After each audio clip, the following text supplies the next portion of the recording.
The Survivor Specialists are back, and we have another full panel here today. Myself, Will, Blake, John, and Tegwith, and we are going to be doing our Survivor hot takes. We're drafting 50 of them, so we'll have 50 hot takes over this next probably 2 hours or so. Alexa just happened to call in sick for this one. I know we were all shocked after last week. She was so excited to sit down and do hot takes, but she called in sick.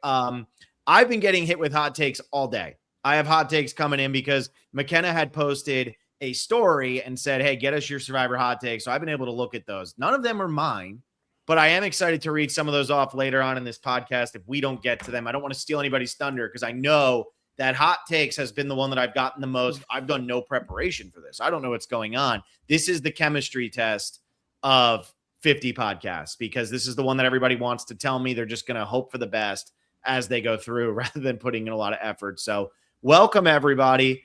Get ready for some hot takes. Keep putting yours in the chat. And let's start with Will here. Will, you excited to do hot takes? Oh, I thought you were saying I got the first pick. I always hasn't picked the order yet. I was like, I always end up with the first pick. Hell yeah. Again, I have like 4 or 5 hot takes ready to go. To draft a team of 10 might be a little bit difficult, but we're just gonna, we think and breathe, talk Survivor all day long. So there's probably things we can just come up with. Not too worried. Blake, what are you considering to be a hot take? Is it something you actually truly believe? Or at this point, are you saying to yourself, I don't have 50 things that I truly believe that other people don't, so I'm just going to have to start going out on limbs that are somewhat believable? Tonight, I will have bits falling out of everywhere. Be excited for the bits that are coming. I do think hot takes are something that you truly believe deep in your heart that 85% plus of the fan base would disagree with you. Of the survivors would disagree with you. If there was 85 Jeffs out of 100, they would disagree with you. Maybe it's more fans, but it's 85% of the fan base would disagree with what you're about to say out of your mouth. That's a hot take. Yeah, like the one and only Brenda should get just as much heat as Nyanka and Purple Kelly for quitting. Thank you for the super chat. So you get that one read. John, what are you're getting thrown in here? Not quite as last second as last time. You've known about this for a week. Who are we kidding? But yeah. What's your feeling on hot takes? Are you feeling good about yourself coming into this? Or are you nervous? You sweating? You feel like anybody's going to have any of yours? There are a couple that I think some of you might have. So my draft position and strategic planning for each round is going to be very important, I think. But for the most part, I think I have some good ones that might surprise some people. Okay. And Tegwith, you're just nodding along. You think that you and Blake have an advantage over everybody because you do this once a month. Do you actually think that gives you an advantage, or have you convinced yourself these hot takes are no longer hot takes? I think that it definitely gives us advantage. No, I don't know. If you don't know, we do a hot takes podcast. We call it a rehash on over on the Patreon, and Patreon, whatever it's called. And I do think that we have some good ones, and I'm excited to see if Blake chooses any of the ones that we've discussed as a hot take. But I do think, I will say, my big thing about hot take is I don't know if my hot take is that I disagree with Blake, that 85% of people have to disagree with you. Because here's the thing, I think my hot takes are good and right, and so I think that everybody agrees with me. So Tegwith's about to come in Delusion here with like Harvey and Boston Rob and Tony and Sandra are the rush. Yeah. Be like, all right, Tegwith, thanks for going up. Let's get you to bed. Good night. I mean, look, we had Christina Mills last season break the hot takes. We had Alex and Christina break it in opposite ways. Alex is saying there's no such thing as the margarita curse, and we're all nodding in agreement. Like, again, none of us knew that existed. And then we have Christina saying that Scoutmaster Lil should have beaten Sandra. So where are we all going to fall on that? That's what we're going to find out. I agree with John. Who said that? Christina. Oh, last season. It was the best. No wonder she fucking lost Survivor. Come on, Blake. How could you not be excited about that as a hot take, though? At least it's a hot take. So I agree with John, though. There is going to be some strategy to what you're picking when, just in case somebody else might have it. It's not necessarily as easy as an obvious 1-1, because you might just try to take it from, we all know each other's personalities pretty well here. So John, you're definitely the biggest mystery for a lot of people, but Tegwith, give us that order. What do we got? Alrighty. Number 1, Will yet again. Reroll. Always, I'll take it. I don't know why. What about this thing likes you so much? But It's because his name rhymes with Lil. that must be it. Then I get to go next. That's very exciting. Then Blake, which I feel like Blake, you're always in the third spot, and I don't know why that is. So bad. And then At least John, I don't have to pick 2 of these in a row. Those are gonna be pain in the ass for you guys every time. and then John will be happy because he is last. It's the place that he chose last time. So Phil, you're number 4, and John, He you're 5. butchered it last time. All right, now we got the W set up. We got it set up properly. All right, we're ready to go. All right, let me get this up here. Now, Will, your all your hard work means nothing because now we have that. So you did your best. We should probably do it in the order. Even that knows that my order was correct, Will. Even that knows. Wait, hang on. If I remove this, so StreamYard is actually saying that Tegwith is in the 5th spot, Will. And that I'm in the 4th spot. Yeah, I don't know how it's. John's I don't know how it's going from W to line. It doesn't. It's like seem a there's any horseshoe. rhyme or reason to it. It's like a Yeah. horseshoe. Yeah, All it's right. going around See, town. this is why we have a sound check, but we didn't get to do that. I like this. Patrick Stahl, Alexis. And Pitt, whose fault so was hot, that? It gave her a fever. I love that. All right, Will, hit us up. Start us off. Let's go. Oh man. I don't even know. What's A the lot of hottest pressure. of hot takes? I'll go with Fire making it Final Four is actually a great thing for a Survivor and a great thing for the game. It gives us a higher chance for getting the best player in the Final Four into the Final 3. I know people hate it. I know people are sick of it. People want old school. People want a vote at Final Four. Well, you're just going to get more David Wrights. And, it doesn't work in the new era. You have Jesse. It's like, well, yeah, Jesse at least had a chance to make Fire. If he doesn't win immunity, he's going home for sure. So at least he gave himself a chance. And it's an overhated mechanic. I think people are more against how it was introduced to the game and that it was a secret and that Chrissy didn't know, Ben didn't. It's like, and it just felt like it was put in for Ben. It was put in because David Wright got eliminated from Millennials vs. Gen X. But it is overall better for Survivor. I mean, I agree with you, Will. I said that you should vote for Fire when it came down to the fan vote. Where do we stand? Like, with these hot takes, I feel like it'll be fun rather than everybody kind of discussing them, unless there's one where you really feel like you have to bite in. Agree or not with Will's hot take, Blake? Down for him, down for Good. Tegwith. I mean, the more on top. disagreements, the hotter it is. I'm If John- everyone agrees, then we have to. we have Wow. to pick So something else. actually, Will, that's not that I'm hot of a up. take. 3 out of 5 agree. Hey, blew Well it in the first round again. All right, that's the first one. Also, St. Cliffo brings up a I mean, good I will- point when we're talking about the draft order here. Will picked first in our fantasy draft last night too. So Will really is just like he's getting greedy. John, what were you going to say? Wow. I was going to say, like, one of the hot takes I actually have written down is kind of based off of this premise that Final Four Fire is great. And now I don't know if I'm going to be able to use that hot take anymore. Oh, it's So I don't know how I overhated feel that about it's that one. loved. People often hate it. It's true. I mean, this podcast doesn't necessarily hate it, but it is overhated. So, Tegwith, you're up. Okie dokie. Man, I really want to go with the one that I think is if I were asked, like, what's my hot take on Survivor? Like, would be like, if I'm on Survivor, this is what I would write. But I don't think anyone is going to pick that. So I'm not going to do that in the first round. What I am going to do is say that, oh gosh, I don't know. This might not be a hot take. So this is going to be interesting to see if this is a hot take or not. I think the Shot in the Dark is a good addition in the new era. Is that even a hot take? It is now. You gotta stick with it, girly. I don't know why. I'm excited to see what you guys think. I think it's the one addition that has been added in the new era that I genuinely like, and I think adds a lot of intrigue into the game. And I think a lot of times people will talk about, all these advantages that were added in the new era are really bad. And I think this one is the one that I think that people like I see value in and that I like. And so I'm interested to see if you guys like that as a twist or not like it, to see if it is in fact a hot take. I think the problem, Will's giving a thumbs up. So, Will, you like Shot in the Dark. I feel, for me, I'm so indifferent towards Shot in the Dark. I feel like it so rarely works that who cares? It gave us the great Caleb moment, but that was really it. Mhm. So for me, it's tough. I don't know. I saying it's good, like I think that's Here's- probably a little bit of a hot take. What do you Here's got, why Will? it's good. It's not good because of it when it works or how often it works. It's good because you can't tell the person that you're voting for them. And if that person does know, then you maybe have to split the vote. And then someone in your alliance gets a vote and then they get angry and they said, you're using me as the decoy vote. Are you kidding me?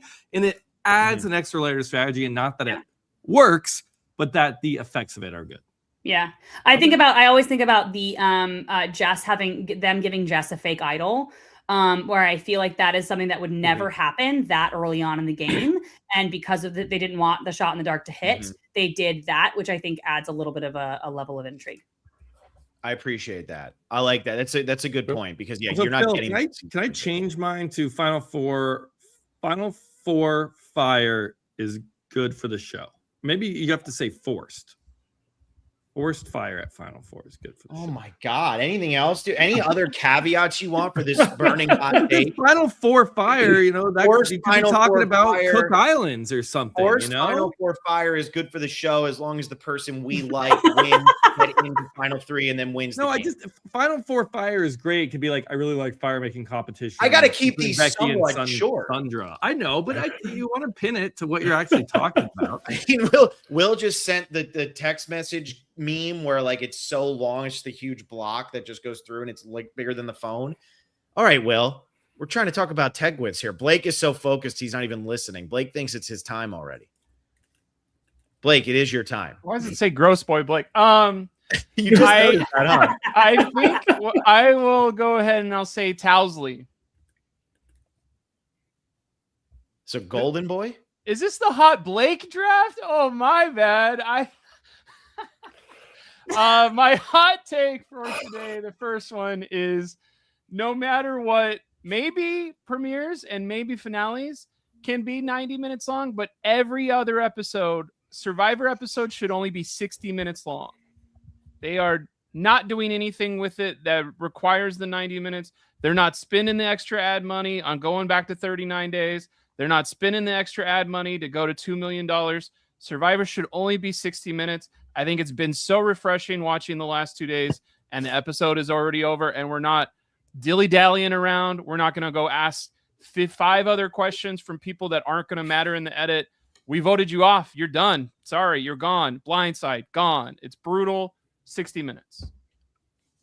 Okay. First one in the chat, Andy Vogel, Blake can go now. St. Cliffo, there's a hot take and very bad Blake.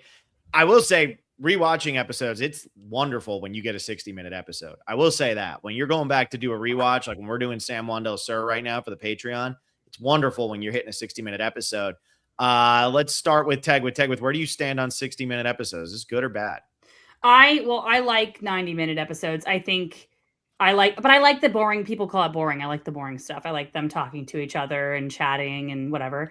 I think I have juicy friends and in fun. real life, Tag. I don't. Oh, you know what? And I'm actually mad that you're bringing that up because you know what? That's a hot topic for me. No. I do get also the layer of, oh, have you watched Winners at War? It needs 90 minutes. It's like make the episodes less busy, make the episodes less complex so we can get 60 minutes going, guys. I like 90 minutes. John, what do you think? 90 or no? This is such a tough one because we're living in a world where we have something like The Traitors that has this variable time for episodes, which has proven that that's actually the formula you want for these shows. And that like just syndicated TV doesn't make sense for reality TV anymore. But I'm never going to say no to more Survivor. Mm-hmm. All right, John, so we're that's 3 a for 3. great. I like that you brought that up because man, I would love different timed episodes. I've never thought about that. To like let you know this one's gonna stink, guys. Or if it's gonna stink, it or just goes like with by less people in the faster. game. Yeah. Yeah. There are less people in the that. game. You don't need as long of an episode. Will, do you want more than 60 or no? Is Blake going? Is this a true hot take? I think this is an extremely hot take, and I'm actually on board with Blake here. I think when they got the 90-minute episode order, it wasn't to be like, okay, let's use this extra 30 minutes to like really get into the characters and show us more about these people and get invested. They're like, okay, we need to now add a journey. We need to add a scavenger hunt. We need to run for keys in the forest. Like we need to fill it with bullshit instead of filling it with the stuff we want to see anyway. So I think outside of like the complexities that they're adding, and I think Winners at War is a perfect example. It's like, yeah, Winners at War didn't need Edge of Extinction. Like if Winners at War was a normal season, it wouldn't need 60 minutes. I think often, like Blake already said this pretty well, like the premieres and finales, sure. If you're doing more than one round, sure. If you're getting to know the people, sure. But like on average, like, oh, we're at final 8. Do I need 90 minutes and we're just going to add some BS journey in there? Absolutely not. I'm with Blake. I actually had not thought of this take. I think this is a very good take, and I think people disagree too, which makes it an actual hot take. So I like it. Ryan Chan, could you imagine Survivor Australia Final 4 being 90 minutes? How about, I'll do you one better. How about the Final 3 being 2 hours? How about that, everybody? What a finale that was. All right. I'm here. I get to give my hot take. Good job, Blake, with your hot take. Everybody, good hot take so far. Here's my number one hot take. I don't think anybody's going to pick this one, but I'm going to take it just in case any of you get desperate late. So I'm going to say that needing to win immunity does not diminish your win. I know that this is one of the biggest knocks against winners in the Survivor community is that, oh, well, Fabio needed to win the last 3. Jenna needed to win the last 3. Mike needed to win, 5, whatever it is.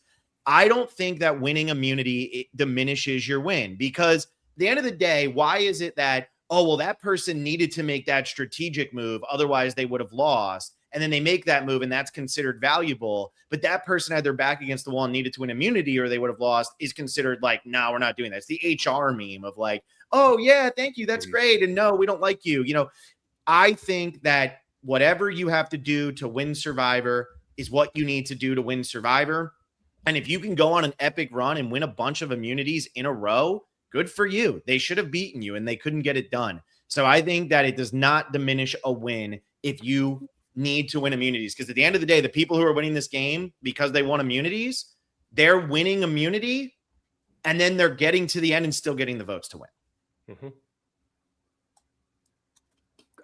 Will's giving a thumbs down. Will also thinks Fabio is like a top 5 winner of all time, but he's giving a thumbs down to this. I don't think Fabio is a top 5 winner. Maybe I should. Maybe that'd be a hot take.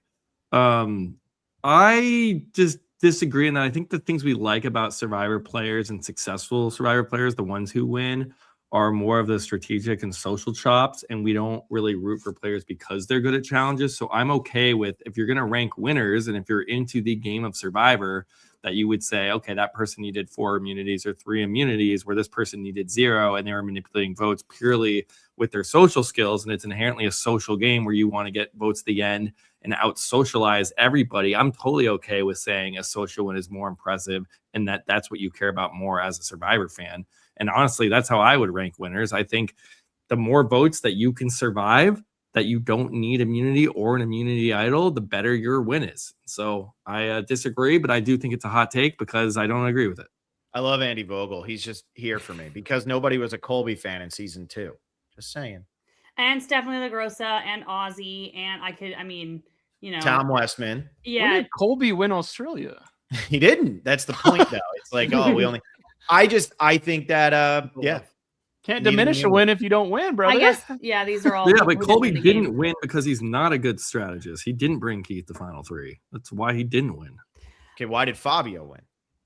Because he won immunities. People liked him more. All right, Tegwith, you were agreeing with me. What do you I agree with you. I think I think it's a cop-out reasoning for people like not voting for somebody or whatever else. Like, I think that it shouldn't diminish people's games. And I think that, we see this conversation happen a lot when we're talking about like this goes back to Final 4 and being like, you need to give up your necklace because you should fight in fire. No, babe, they just fought in a thing. Like, they just won the thing. They do not need to give up their necklace to fight in another thing. They've already proven that I just think it's a cop-out reason for not want. I think it just means that you don't want that person to win, or you don't like that person, or whatever else. And I think that's maybe a failure in their social game, which I do believe that could be a failure in their social game. But if they get the votes, like, they get the votes, you know what I mean? And I think that I don't think that it should diminish their win. Now, but here's the thing. Do I necessarily like watching Mike win? Not really. No, he's not one of my favorites. Or who else? Like, I guess Fabio was like fine. Like, I don't personally love to watch it, but I don't think that makes their win less good, which is another reason why I don't like to compare wins, but that's a whole other topic. All right, so I'll just do this before we get to John. Is this a thumbs up, thumbs down from everybody? Is this one that you think is a hot, like you agree with this or disagree with this? Blake? All right, Blake's over here being the emperor. All right, John, you got 2. I do. Actually, I'm really glad I got this position again, because this way I can kind of like segue my hot takes into one another. Because my first one, good luck, Phil, trying to condense this one. A season of Survivor doesn't need good gameplay to be entertaining. It just needs everyone on the cast to have an equal understanding of the game. I need you might outword me. So I don't. Understanding the game is more important than blank. Equal understanding. The actual important is that like everyone has to be on the same level of gameplay in order for a season to be good. Like, I don't think you need to have the most stellar gameplay for a season to be ultimately entertaining. Because if you do, then if you get to this part where there's this massive disparity in the understanding of the games for different players, we get those kind of those lame duck players who are there getting played circles around. And then you get, the excellent players who are just completely far and away running away with the game. And it's just not that entertaining. I would rather watch a season full of terrible game players than 2 good gameplay. I think the best way to look at this, look at like One World as a season. Ghost Island. It's not very entertaining because 2 people really, Ghost Island, right? They're not very entertaining seasons. But leading into my next hot take, Gabon is a top 3 season of Survivor. That's is that even hot? Believe it or not, it is just not for this podcast. I'm leaving my finger on the mic. Yeah, I'm not getting burned. No, this is why I have to say it here, Will, because everyone else here thinks it. So I have to get it in before anyone else does. It's true. I mean, it's so totally entertaining, and it's because they all suck. They're all so bad at the game that makes it fun. I want to talk about that first one because I do think that first one is really good. Of like when you're really dissecting that, I do think a lot of people will say this season is great because the gameplay is just top notch. I do agree that when you get those, Will had mentioned Ghost Island, when you get those seasons where 1 or 2 people can just steamroll everybody else, more often than not, it's not good. But when you get those seasons like in the Mactory era, like even like with Philippines, people think like Denise and Malcolm were really good at they really weren't that good at Survivor. They just were on the wrong tribe, and therefore they ended up they became the people that you would root for. It doesn't mean that they're bad Survivor players. They're still great Survivor players, but like they weren't leagues above these other people when they were playing that season. But it was just a lot of people who had like a baseline knowledge of Survivor. They weren't like your Cochrane levels yet for the most part of, yes, I know every single thing that every person has done. So I like that. And I mean, Gabon being a top 3 season, I think, Will, do you have it still in your top 3 or did it drop out? I just looked. It's at 4, and we're through the first 28 seasons. So it was just at 3, and then Kagion bumped it out. So I got at 4, and I think it's going to stay at 4. I don't think anything's sniffing. Like, there's no other season sniffing my top 5, probably.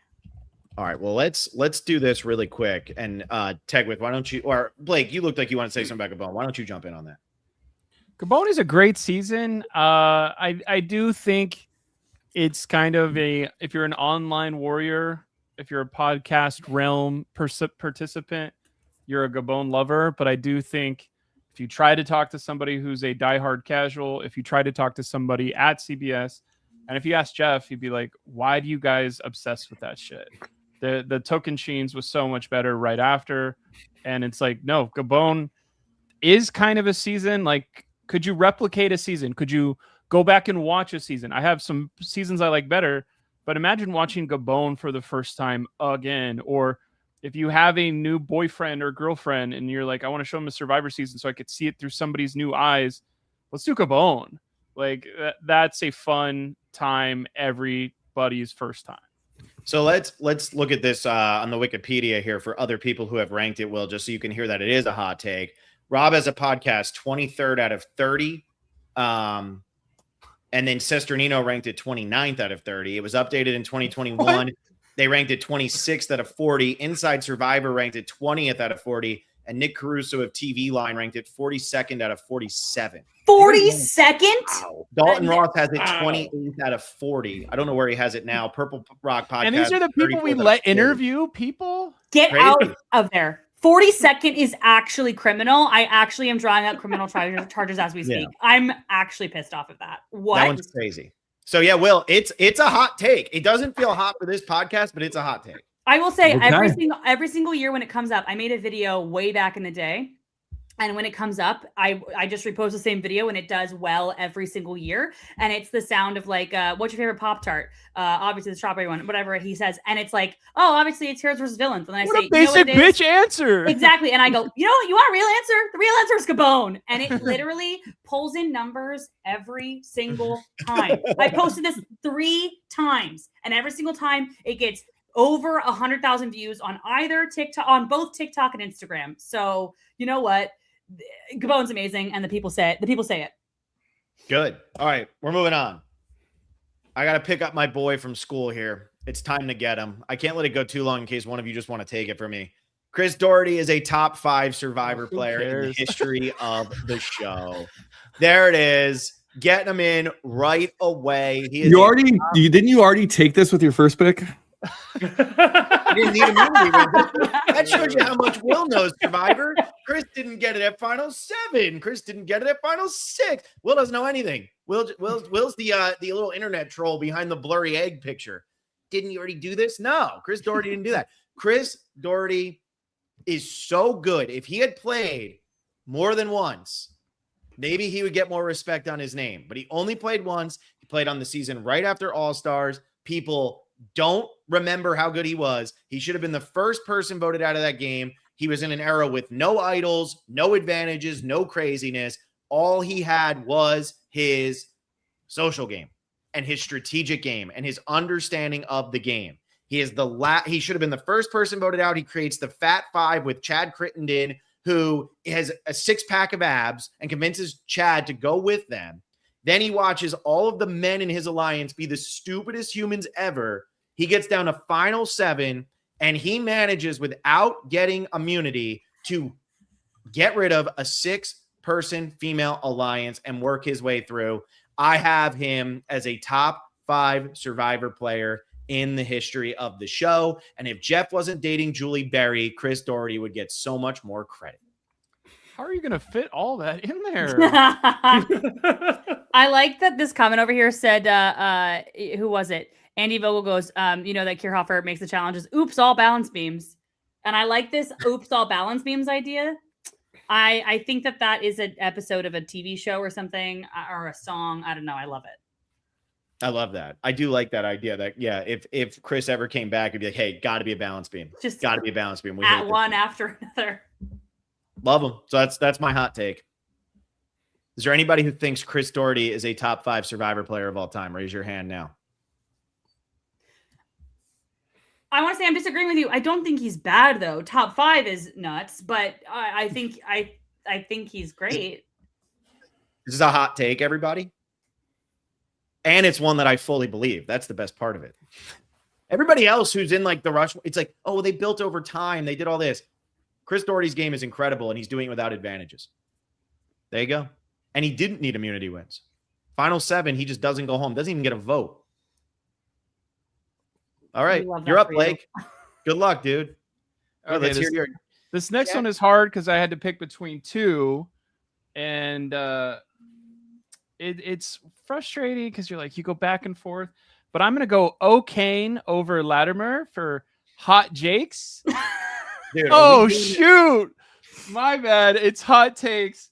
Bring back in-game advertising week to week. No. I think it makes so much more fun with levity. Why do we not have a card challenge to this era? Yes, I know why we don't have a card challenge because of Cook Islands, but it's been years. How do we not have more card challenges at Final 5? The Applebee's thing is hilarious. Let's do it more than just once a season. It's Casa Charmin is one of my favorite things. It kind of puts some levity into this cutthroat game.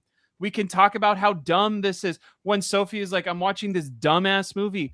All of these moments are so worth the I'm Truman showed right now of, have you tried the rice? Like, imagine if this was Uncle Ben's rice. That could put some more spice in your food or whatever. I think it's something where when they open up that Coca-Cola fridge in Amazon, it blew my mind. Even whenever I was like 20 watching that. We don't have those moments anymore. How can we break up this 90-minute slog through Survivor sometimes? Give them a fridge full of Coke and be like, if you knock this plug out, your Coke's going to spoil. St. Clifford wants to know, what about Applebee's? Them too. Bring But them. that's only one a season though. Bring them. I would have just- chosen product placement is good as my next one. Blake's just chopping at the bit for Mr. Beast this season. That's all I'm hearing. That's what it sounds like, John. You're right. I You're guess right. some of this is in Mr. Beast, and he sucks at it. But the old Survivor way of doing this is way cooler. Yes. I don't know if this is a hot take. I feel like this is. I don't know. I Yeah. have never I feel like read this it is like, online. this is like a medium take. I think it's a little bit of a hot take because I think that there are people who think that Survivor sells out a lot. And I think that, with this idol hunt or whatever, everyone was like, so this is just a big PR stunt. It's like, yes, this is a TV obviously. show and they're advertising. What do you think this is? Like, it's not a charity. They're not putting this on. Like, what is going on here? And so I think that a lot of people hold Survivor to this higher standard and they forget that the reason why shows are on are for the ads, not for the content of the shows. No matter what show this is, it's for your dollars.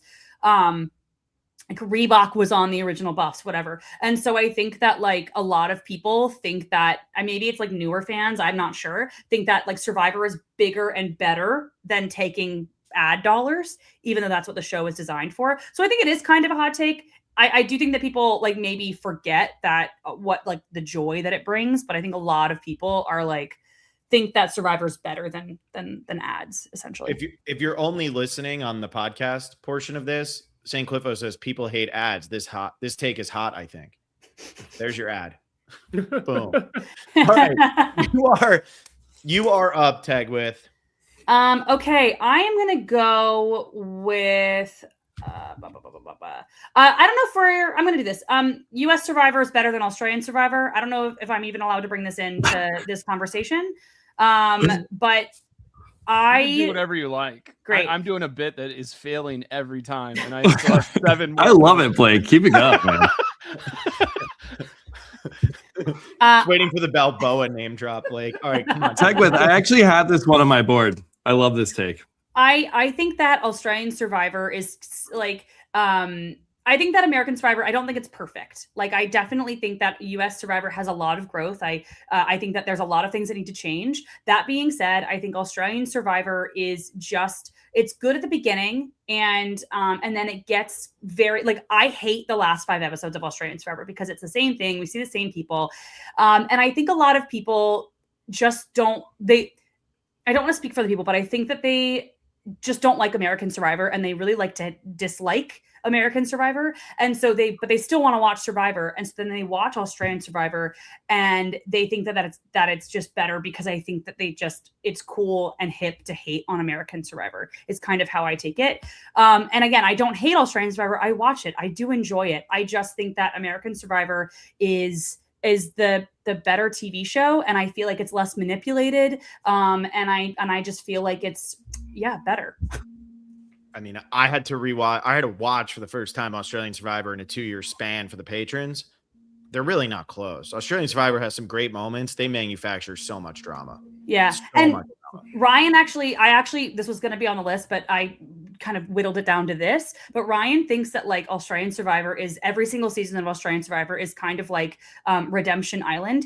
And it's just if you like the Boston Rob or not of that season. And if you like the person that they choose as the main character, then you'll love it. But if you don't like that person, then maybe you won't like it as much or whatever. And I think that that's probably a better bolder, like well said take, but whittling it down, U.S. Survivor better than Australian Survivor. Tegwith, I'm glad you got this one because Will doesn't deserve it because Will's watched about 3 hours of Australian Survivor and I used to watch like 6 a week. So Will, you don't deserve this one. Also, go check out McKenna and I did the fantasy draft, or not the fantasy draft, did the cast assessment for Australian Survivor Redemption coming to you on February 23rd. Will, you're up. Great job. Tag. Okay. This is one I'm surprised made it this far. Maybe no one agrees with it. It's that hot. But I'm gonna go with the jury is not always correct. And it might sound insane because the rule is whoever jury votes for is the winner. So objectively they have to be correct because whatever they say goes. But I think with the format of Survivor and that the jury is not sequestered and that they all are then living together in a hotel, drinking every night, and they're still playing the game, trying to get the person they want to win, get enough jury votes, and it's not a completely fair trial, that there can be a misstep with the jury process. We will know for sure that Will is not always correct. I'm not always correct either. That might be an even hotter take. That might be shocking. I know everyone here would disagree with that. So that would be extremely hot. But I think the jury can, like, the jury are humans. Like, they can make mistakes. And so juries are not infallible. Like, I think Maria not voting for Charlie is like a spiteful, bitter thing to do for reasons outside of the game. And yes, you'd say, well, she's the person you have to play.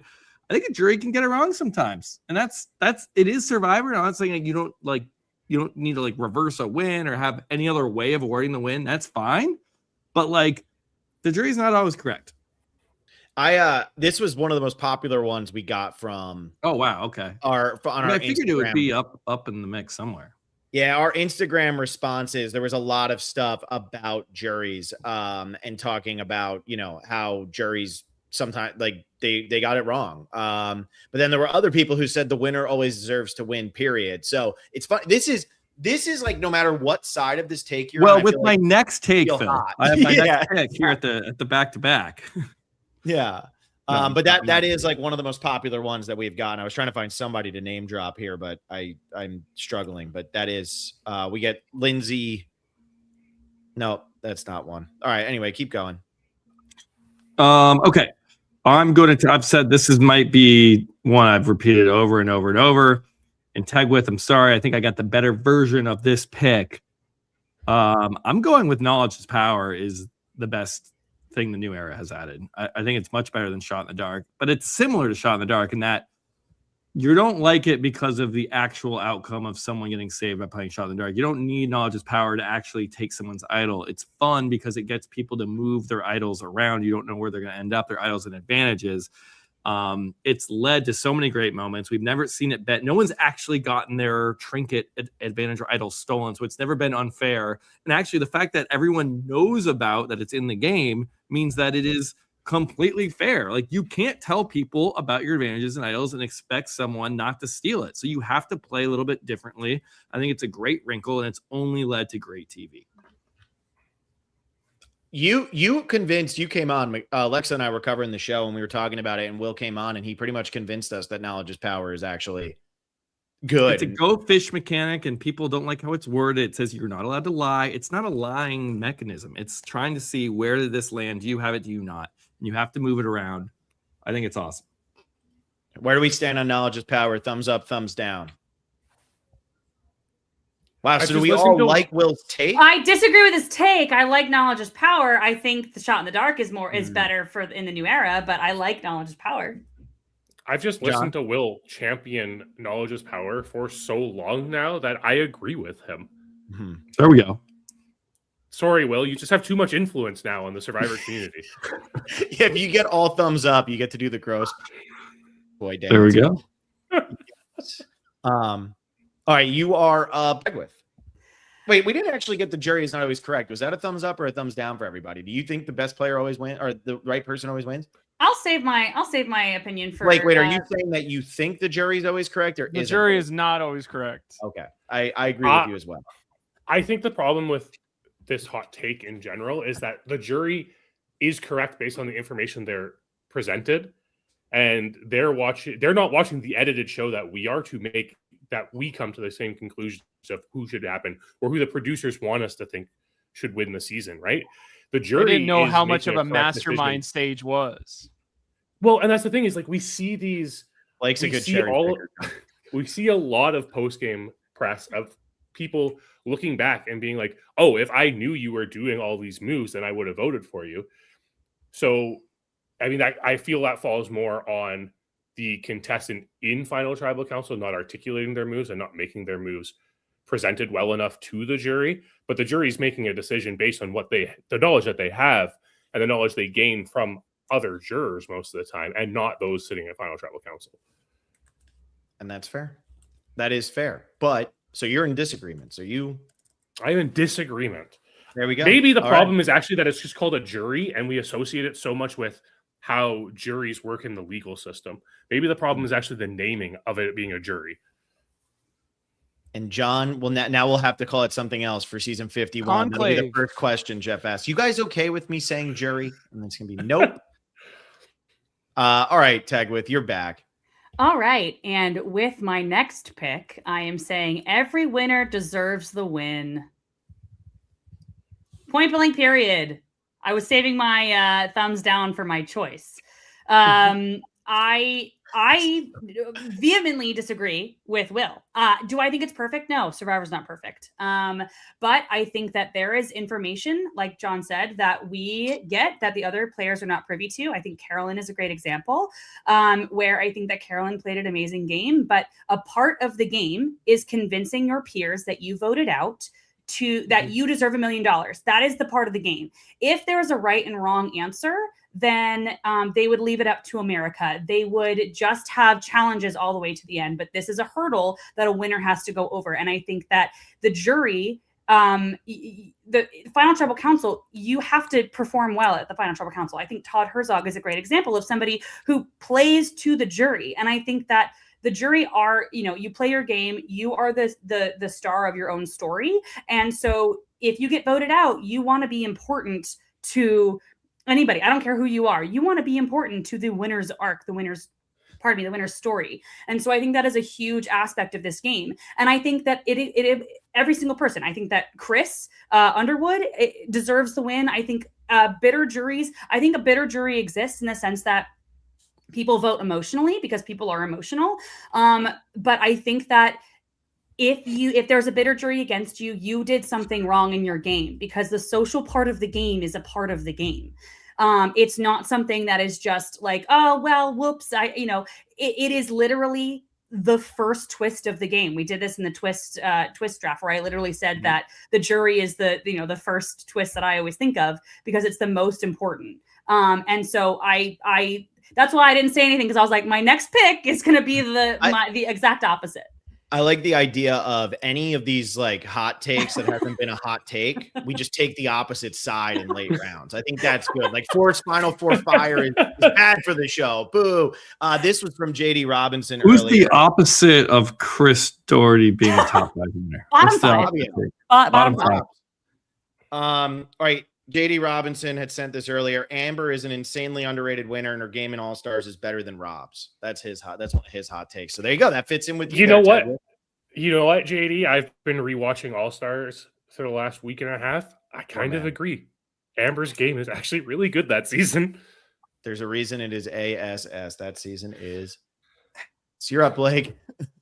Wait, can I say one more thing? I want to say one more thing. I do actually think that what I said, this is a hot take. I think honestly both sides of these are hot takes, because I think this is the biggest, one of the biggest discussions. And so I'll make a video on this. Like I probably make a video on this like once a year, and people fight in the comments. And I think that this is an opinion where I genuinely think that there is like, I kind of think they're viewed as both hot takes, because I think that everyone feels so strongly about this. Like I don't feel like people are typically lukewarm on this take.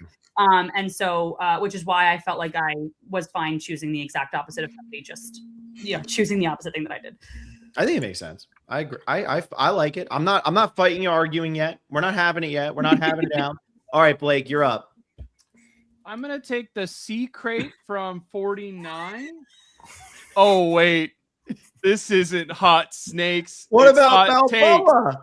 That was Balboa's time. The most important department for the show is casting. Seems like I a think biased no decision.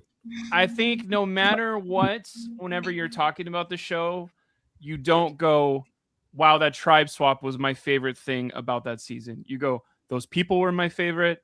They did something cool. There's seasons that are absolutely awful. Why are they awful? Well, there's cool stuff happening in Ghost Island, but the cast sucks. There's cool stuff happening. Like, we're gonna bring back Redemption Island, but we hope that's not cool either. But like the cast, when the cast is bad, drop that season in the bottom 10. No matter how good the twists are, no matter how good the challenges are, we used to care about the locales.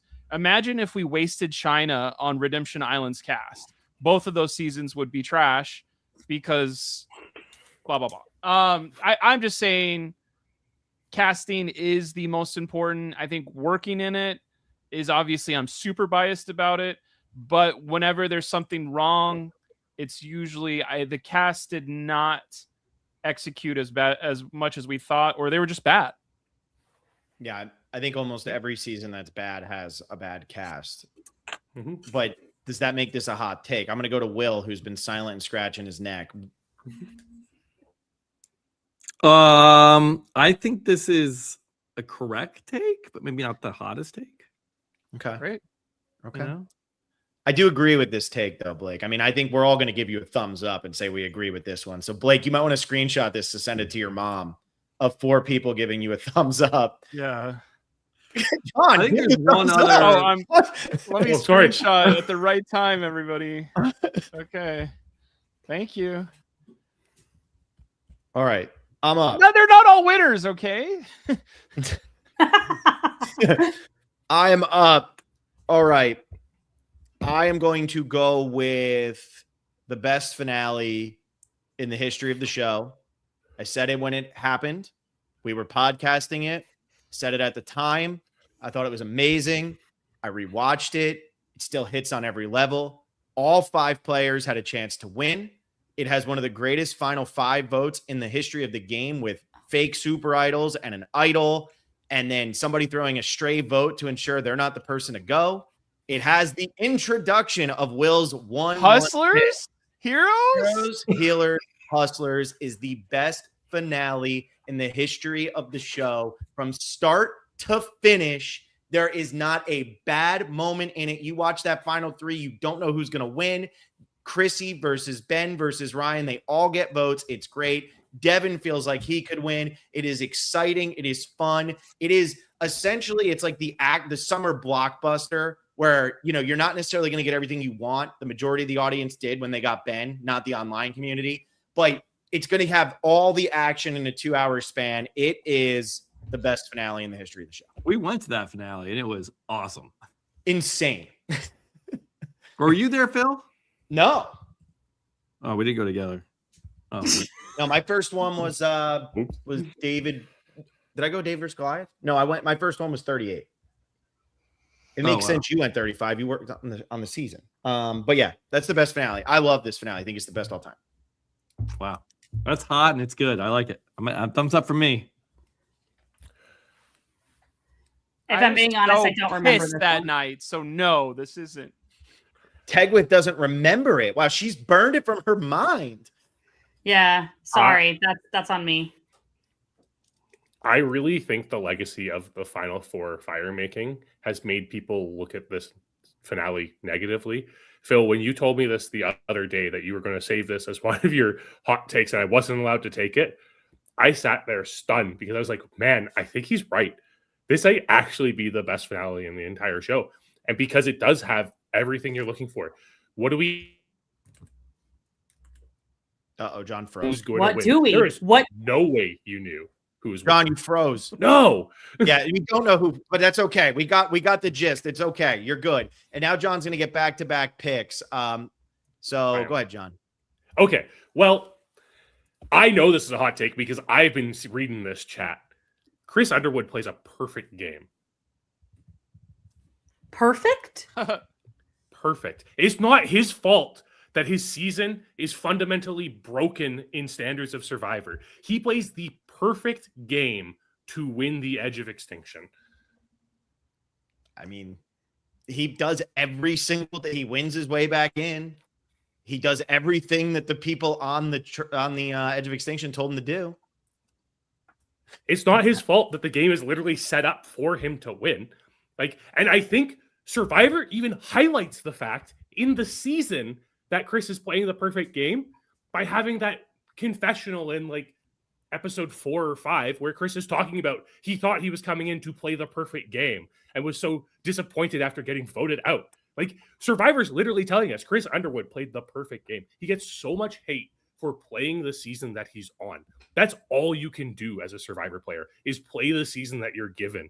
And Chris Underwood does it perfectly. You want to know how you know you're a hot take here? JD Robinson, holy crap, this is the worst take I've ever heard. But then you have St. Cliffo, best single episode performance of the whole game. Of the whole franchise? That's what I think he means, yes. I did have on my list, Chris is not the worst winner. Chris Underwood is not the worst winner. I just went one further than that, Tagway. Yeah, I like it. You know, honestly, I had a problem with the word perfect because I think that there's a little bit of a he didn't mean to get voted out. Right. So like, I feel like that is something that I feel like I don't love. But then, you know, perfection doesn't necessarily mean that you mean to do stuff. It's perfect for that win. And I think that it would be hard pressed for you going to the end and winning the game, you know, in a normal way of Survivor. So very interesting. It's a lot to think on. I will say the other two people that are in that final tribal, Gavin and Julie, they're the strongest people alive. Because if somebody came in, invalidated our entire season, invalidated 11 episodes of television, 38 seasons of television, and they said to me, yeah, that guy played better than you, even though he's been gone for 3 weeks, I would have jumped. I would not have made it back from Fiji, to be honest with you. We do have a lot of people. Gave some of the worst final tribal council performances in history. Or that's how it was edited because the unthinkable happened. Who knows? No. John, you get to go back to back. That was hot. I mean, nobody's sitting here hot. saying, I don't know about that. That's for sure. Well, I'm coming in with, again, I like this wheel position because it means I can kind of like link these two picks in together. Edge of Extinction's the best season of the 30s.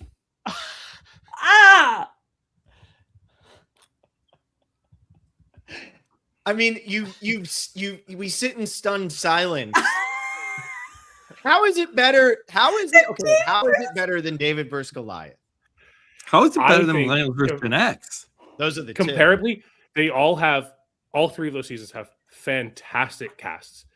I think because of the utter shock and disgusting aspect of the twist of Edge of Extinction, this season is the one that you get the most reward for watching over and over and over again. And if the season that you watch over and over again isn't the best of any particular groupings of seasons, what is, right? Like, if something gets better on a rewatch, that just means it's best. Jack Roki on Instagram, Edge of Extinction is a top 10 season. See, that would have still been a hot take, John. You could have just gone 10, but although he might be saying it's the best of the 30s and it's top 10 overall, I mean, that's pretty good. I mean, look, I think it's probably like the 6th best of this, maybe the 7th, but look, to each their own. I hear what you're saying. Hey, as long as you can back up your hot takes or your hot beef cakes, as Patrick J. Stahl says here. Tegwith, how do you feel about these two that you just got hit with here based around Edge of Extinction? I don't hate the Chris Underwood one. I feel like I have an issue with the word perfect. Edge of Extinction, I think I need to go sit in a corner and think about that. Like, I need to separate myself from this because I can think of 4 seasons that I like more than Edge of Extinction. That being said, when's the last time I've really sat down and really paid a lot of attention to Edge of Extinction and didn't just have it on in the background? Maybe I'm not giving it enough credit. You know what I mean? Like, you know, I'm trying to see a world where I agree with you, John. But it's hard to get better than Dave versus Goliath, in my opinion. So I get that. I totally get that. That's why I knew this was going to be a hot take. It's going up against one like very highly revered season. Plus, it has a very solid returnee season in this batch of things. Phil just said that there's another season in this that has the best finale of all time. It's just the way I feel. Like, I feel like this cast was nearly perfect. And it's nearly perfect in a not as quirky way as the David versus Goliath cast is. And you We know what? I have- respect a hot take. And I think we have Blake with a royal thing here. John, my flabbers are gasted. This has to be Blake also doing this. Look, the assignment was hot takes, and I think so far John has left jaws on the floor more than anybody else. All right, I'm up. I have to follow that up. So what should I go with? I am going to go with I think this is a pretty hot one. I'm going to go with Blood versus Water is the best theme the show has ever done. Better than Heroes versus Villains, better than Fans versus Favorites, better than The Brain versus Brawn versus Beauty. It doesn't mean it's the best season What of about the Edge of Extinction? Yeah, well, that's true now. But I think it is the best theme that the show has ever done. I think it hits better. I think it leads to the most dynamics between the characters. On Blood versus Water, we get Sierra, who comes back to play again. We get Vetus, who comes back to play again. We get Brad Culpepper, who comes back to play again. We also have John Cody, who's been in the mix. We have Hayden, who everybody wants to see return. So you have so many great loved ones alongside these returning players. On Caramoan, if it wasn't for Reynolds, who are the fans? On Fans versus Favorites, we talk about that season very highly. Natalie Bolton doesn't show up till late, and it's really Eric and Jason, and even Jason, you're like, this guy's a clown. He doesn't understand the show. Heroes versus Villains is great, but also that was the cast more so than anything else. I think that Blood versus Water is the best theme in the show has ever done. Not I super like- hot. I also like this hot takes thing because I also think that some of these may not be necessarily hot, but I also think that people are wording their opinions in ways that I wouldn't have thought. And so while I may agree with somebody's hot take, which might negate it from being a hot take, I don't think I would have thought of that. And so I find this to be an interesting podcast because I think you're coming up with like opinions that I'm like, yeah, wait, I agree with that. That's a good take. But does that make it hot? I don't know. But feel like long story long, I agree with that. I mean, also you have to think like Millennials versus Gen X came up, men versus women is a theme. Mhm. Like old versus young is a theme. Like we've seen that over and over. I don't think there's many people who would say Blood versus Water is the best theme. I like it. Mhm. You've Good convinced thing, me. Good thing you stepped out from that line, Phil, and told us because I agree.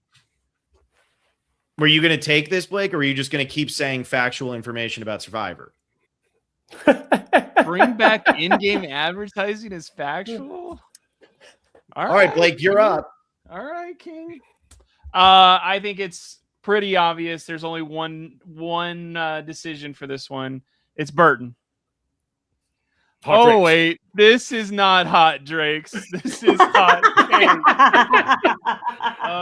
Oh, Kind of going with what you just said. Oh, it's over here. Showmances are always welcome and worthy. I think showmances are a big part of reality TV. I think they've gone away from showmances, and I think the show is worse for it. I do think when people naturally fall in love, it's great for the show. It puts a dynamic that is very hard to do sometimes. They're unbreakable. They're really good at playing. Well, now we got to split them up. Yes, it kind of can give a story producer a crutch to like, oh, don't have to learn anything about their personality. I just have to say, are you in love with this person? Are you in love with this person again? Are you in love with this person episode 3? What about 4? But I think the showmance of it all is missed, and I love it. And it even makes people like the last one we had, Franny and that one guy, made them interesting for a little bit. Like that wasn't going to happen without that. So Matt? I don't remember his name. Is it Matt? This is another factual thing. That's it. Like people want showmances. I don't think there's anybody who's saying they don't want showmances. There was a solid 10 years that I've been watching where showmances I were feel like everyone's basically- always into a show. they hate their fucking ass. So showmances are definitely I think they're hot. Okay, you're up, Tegwith. Okay. I am gonna say One World is a great twist. And we We're all should in see it agreement. again. Is it the best theme?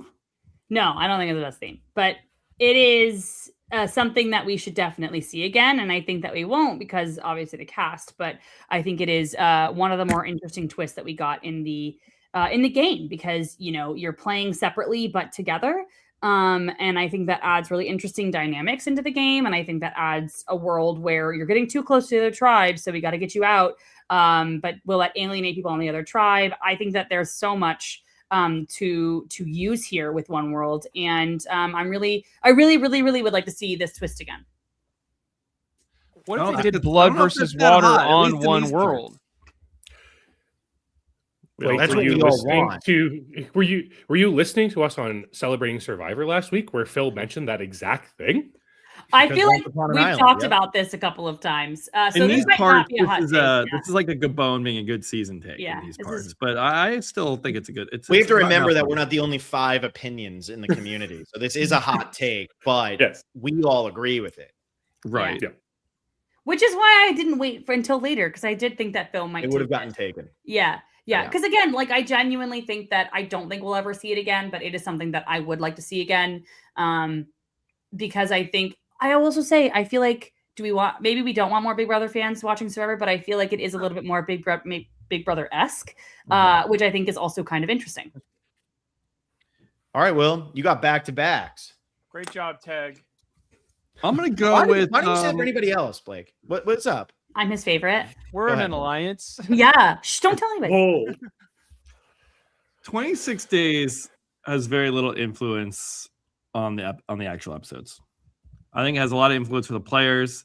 I think it has influence for maybe a couple of moments when they have to speed through things back to back.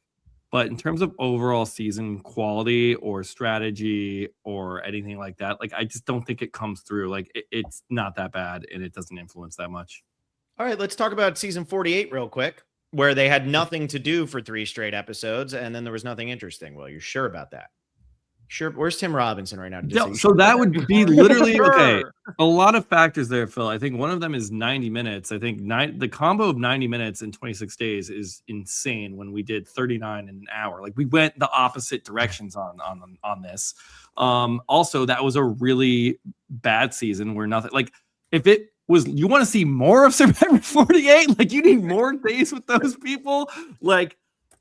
I think the amount of rounds, the amount of times you go to tribal council to vote people out, that's staying pretty much consistent.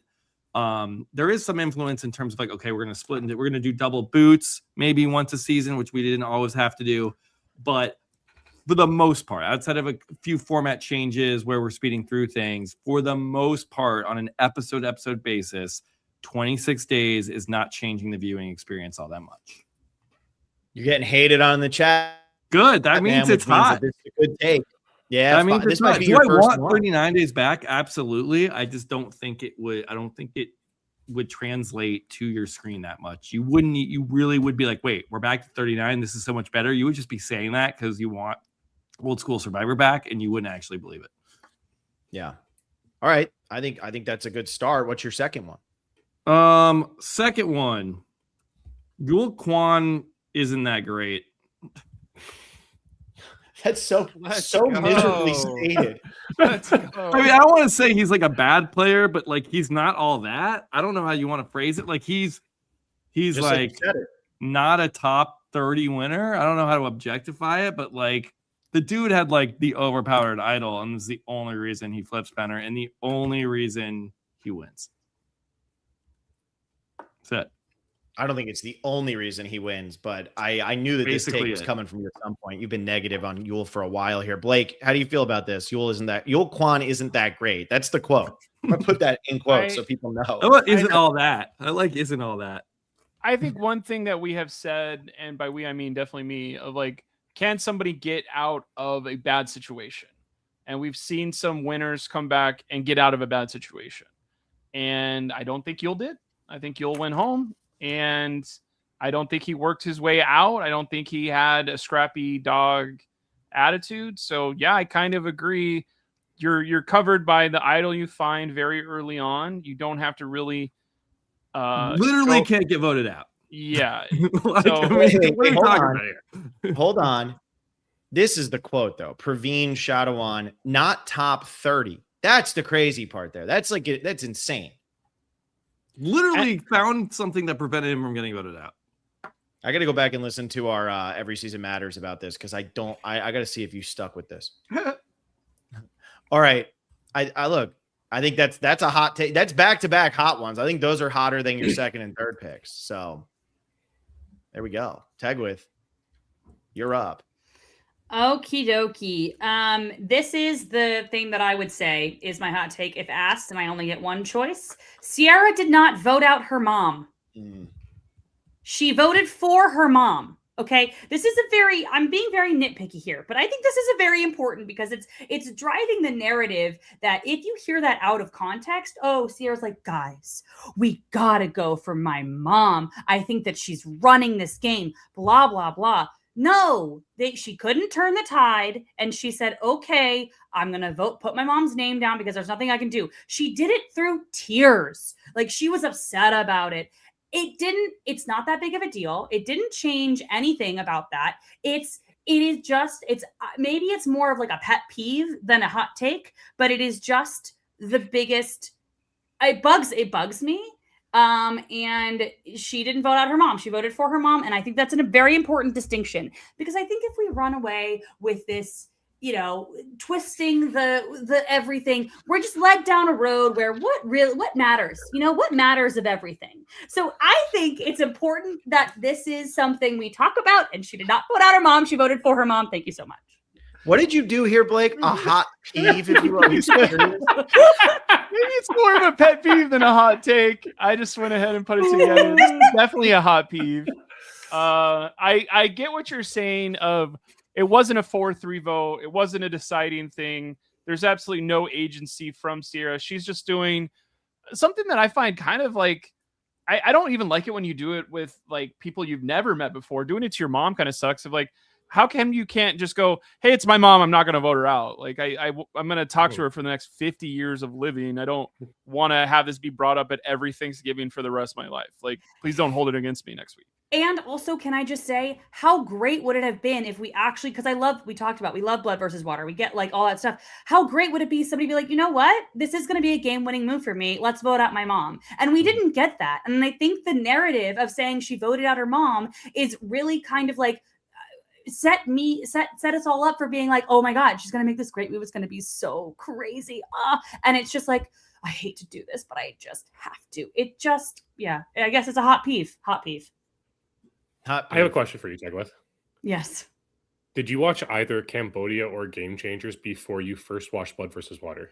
No, I watched Blood versus Water first. Okay, interesting. All right. I just thought, like, based on the way that you were explaining that, it seemed like you had like known that Ciara had voted out her mom, and then like went back and saw it and was just underwhelmed by it. No, I hear it a lot. I hear that a lot, and so when I think about it, I just, you see people comment it or whatever else. It's just like, well, that's not what happened. She did not vote out her mom. She voted for her mom. It just sounds like she has much more agency in this move, which. Again, Laura Moret played a crazy game, right? She's got the most votes for anybody, whatever else. She doesn't have as much agency in that. And I think that's just a letdown for anyone who doesn't know it.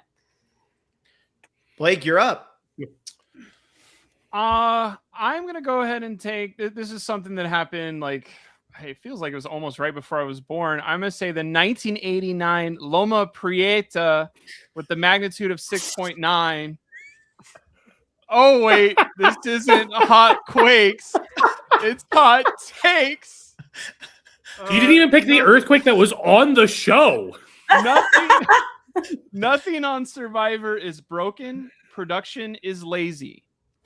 Whenever we have stuff like the auction is broken, you guys broke the auction. No.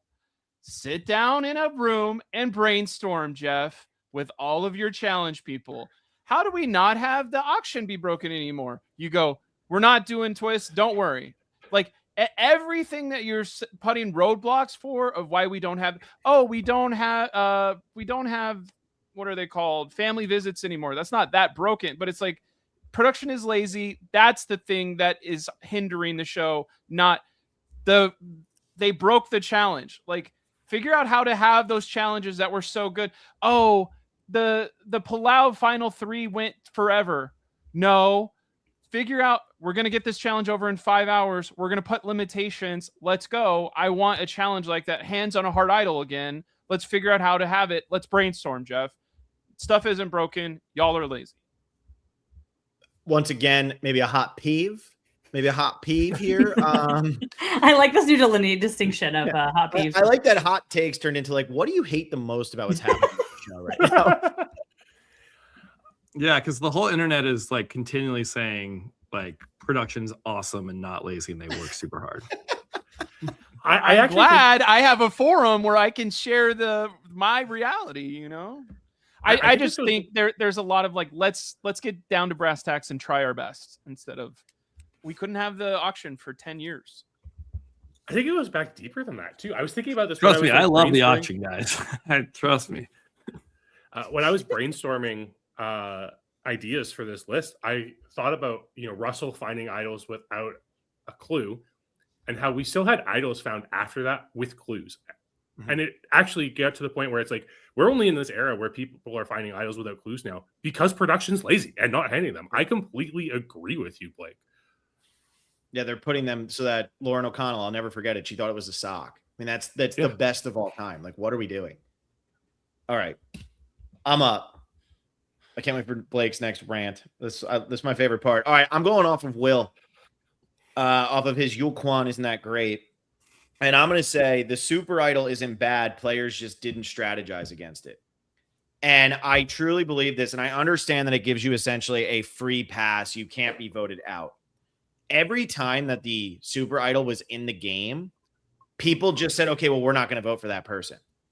No, you still have to find a way to vote that person. You have to vote that person twice. Like, that's essentially what you have to do. This is a game mechanic that pops up in a lot of games. Whatever you're playing, as everybody knows, especially if you're a patron, I'm a big Disney Villainous fan. There are cards that'll make it so that you get a hero and then they get something attached to them. And now to remove them, you have to beat them twice. And it is something that is meant to impact you. If you are able to find it, I don't think it should be super easy to find, but if you are able to get a super idol, I don't think the super idol is inherently broken because it's still not as broken as Redemption Island. It's not as broken as Edge of Extinction. It's something that adds an element and a layer to the game.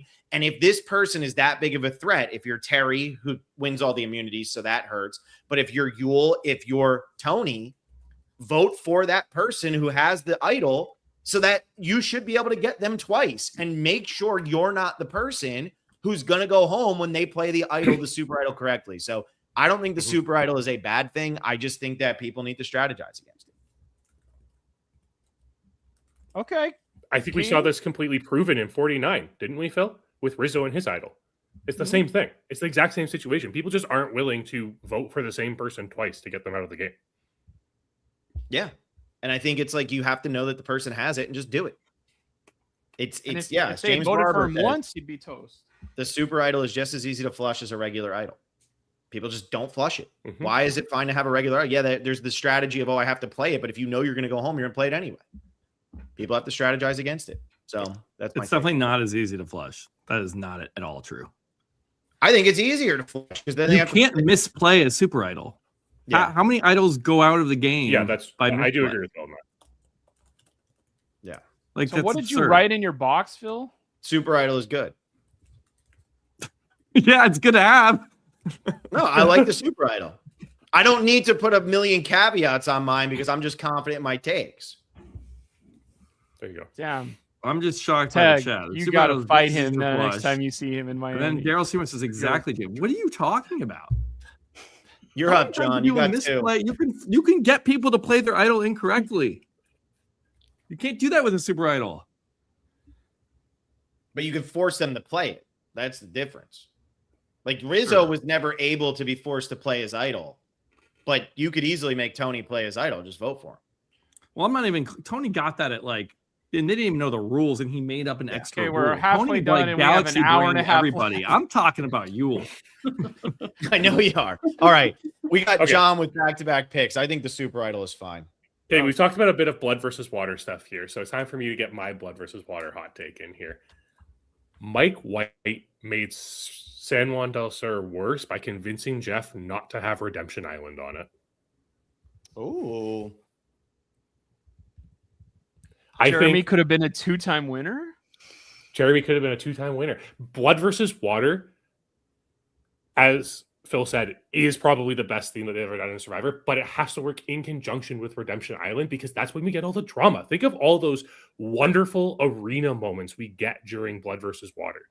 We don't get those in San Juan del Sur because we don't have people coming and yelling "F you, Brad Culpepper," or just getting mad. Like, think of the tensions that would have happened.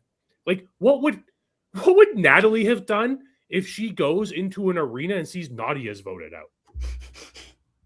Like, think of how entertaining that would have been. We just talked about this on the Patreon. Fuck you, John Rocker. Yeah, where it really was better. Like, Redemption Island is great on Blood versus Water. It works so well. Yeah. San Juan del Sur having the hero arena, not so great. Not nearly as great. Nowhere near. Wow. All right. So that's one. That is Next. One. Okay. This might be my hottest take yet. And I've had some hot takes so far. The perfect season to introduce someone to Survivor with is Fiji. What? Okay, I know. I've talked about this a lot. So this is Lisi and this is Rocky. And I have a dear friend of mine and patron Ian, who is also in belief of this. And I'm going to shout out Celestina, who earlier said Fiji's the best season ever, which is a bit egregious. However, the reason why Fiji is so good to introduce people to Survivor is it's such a basic game still. We're not into the point in like the 20s and 30s where the game's gotten a lot more convoluted with a bunch of extra advantages and everything. But it still has the immunity idol, which is very pivotal to all of Survivor. It has great people to root for, fantastic people to root against. You have an incredible winner who goes through a lot to get to that win, plays really well, has some formidable allies and foes to go up against, and all the bad people get their comeuppance. It is perfect to introduce people to because it's just simple and easily digestible, and it also shows production makes bad decisions because the haves versus haves not twist is so bad. If you introduce someone with like an all-time season, like David versus Goliath or Cagayan, yeah, those are fantastic seasons for like all newbies getting there, but you're setting the bar too high. You don't set the bar too high if you want people to get engulfed in the series. You set it with something that's like, okay, you know, things can be better than this, things will be worse than this, but at least, you know, you have a set place where your expectations aren't terrible. So then when you do get to those really good seasons, they're even better. Has anybody I at least agree with that part. I always start with Cagayan, and then people are like, wait, nothing is as good, and I'm not It's the problem, Will, right? Yeah. See, I always say China because, like, I feel like China is just, I mean, it's the same, all of the same things that you said, but the big thing here is there are characters that you're going to see a lot in the, and it's definitely not one of the best. It's, I would say it's probably on the higher end, obviously. Hot take! Yeah, wait, I just typed it in for Blake, guys. Don't worry, it's there. China top 10 season. Here we go. Blake, lighten us up. I think the fact that Fiji doesn't have a bunch of returning players is also a good reason why it's a good starting season. That's interesting. I respect that. I think that's a great. You could do a 5-paragraph essay on this, the incombustible theory of Dan Fuego, you know? You could do it about Fiji and why Fiji's the best. I like that. I notoriously have a story of me telling Miss Norris, my French teacher, to watch an episode, and Rocky literally bullies Anthony within an inch of his life, and my French teacher never looked at me the same ever again. She said, why is this your favorite show? But other than that, I kind of get what you're saying of if you start off at the this is better than 20% of the seasons. There's a lot of better ones. The only drawback, I think, is everybody's favorite season is their first season. Like, it's always going to have some nostalgia bias. Then you have people caring about those characters for the rest of their life. Yeah, dire hit. I first watched with her. And then, yeah, my first one was Australia, and I think I have Australia in like 20 at this point. So, Blake lies. He just can't get over Panama. All right. I get to be up. All right, my next one that I'm going to go with is maybe this is more of a fact here, but I think it's a hot take. I don't know. Sophie's win's the most important in show history. Sophie needs to win South Pacific. If she doesn't win South Pacific, Survivor is in so much trouble. We just watched Boston Rob run through the game, demolish everybody. Now we're going to watch Coach just run through the game, or Ozzy just run through the game and demolish everybody. Is Coach a more satisfying winner? Yeah, like, sure. But we needed Sophie to be able to beat these players so that when Philippines comes, we can sit there and say, wow, it's actually worth watching this season. And it's not just going to be Penner, Scoop, and a Russell Swan who win. And when Fans vs. Favorites comes, yeah, Cochran wins, but there actually is the belief that a fan could win. When Blood vs. Water comes, there's the feeling. You have Cochran, Tyson, Parvati, Boston Rob win these seasons. Sophie and Denise are the only two who win these partially returning player season, and Danny. But Danny was earlier, and I don't think people were really they're not tired of returning players yet. We only had that once. So I think that, the most important win is Sophie in the history of the show. Cool. Silence. You know Yeah, what? It's super important that you said that, and great job. Yeah, I don't know. I think on online, everyone's like, oh, they're going to rig it for the big men who come back, returning players. And no, this is rigged and it's production interference. And why can't we get a new person? The normal casual audience goes, oh, wow, that person won. Great. All right. See you next season. But how many people like this are doing it still? I think people would be over, because then every time you're doing it, imagine you'd have Rob. The thing is, too, you Coach, get Philippines so Tyson, soon Cochran. after. It's not like it would never have happened. So it's like you could switch that, and it's like you still get Kim in one world, and then you still get Scoop and losing Denise and Philippines. Oh yeah, Kim in one world still. That was really important. I'll wait for my hot take. Oh, I can't. Okay, Alicia about to be name dropped. All right, Blake, what do you have? I'm gonna go with the Suncast 54 and 3/4 inch poly shrub. Oh wait, it's hot takes, not hot rakes. Off of the Home Depot website. I'm gonna say delete the Twitters of Survivor players after 6 months. Whoa. Okay. The tweets or the Please whole account? elaborate. I don't give a shit what you think about person that got third place on Survivor 40 something. I don't think you know. Yes, you were on the show, but you were produced. You don't know more than the average fan. You know, you experienced it, but you don't know more where you are the all-encompassing brain. We don't need your opinion on everything.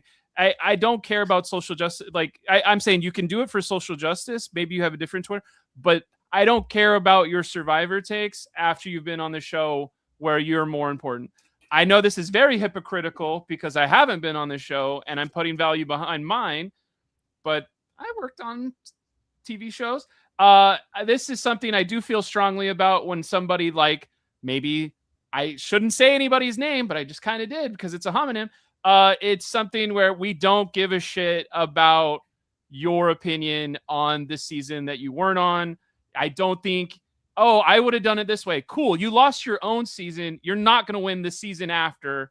Cool. Thanks for everything. Then whenever they cross the pond, there's somebody from Survivor who are Australia who always mentions everything.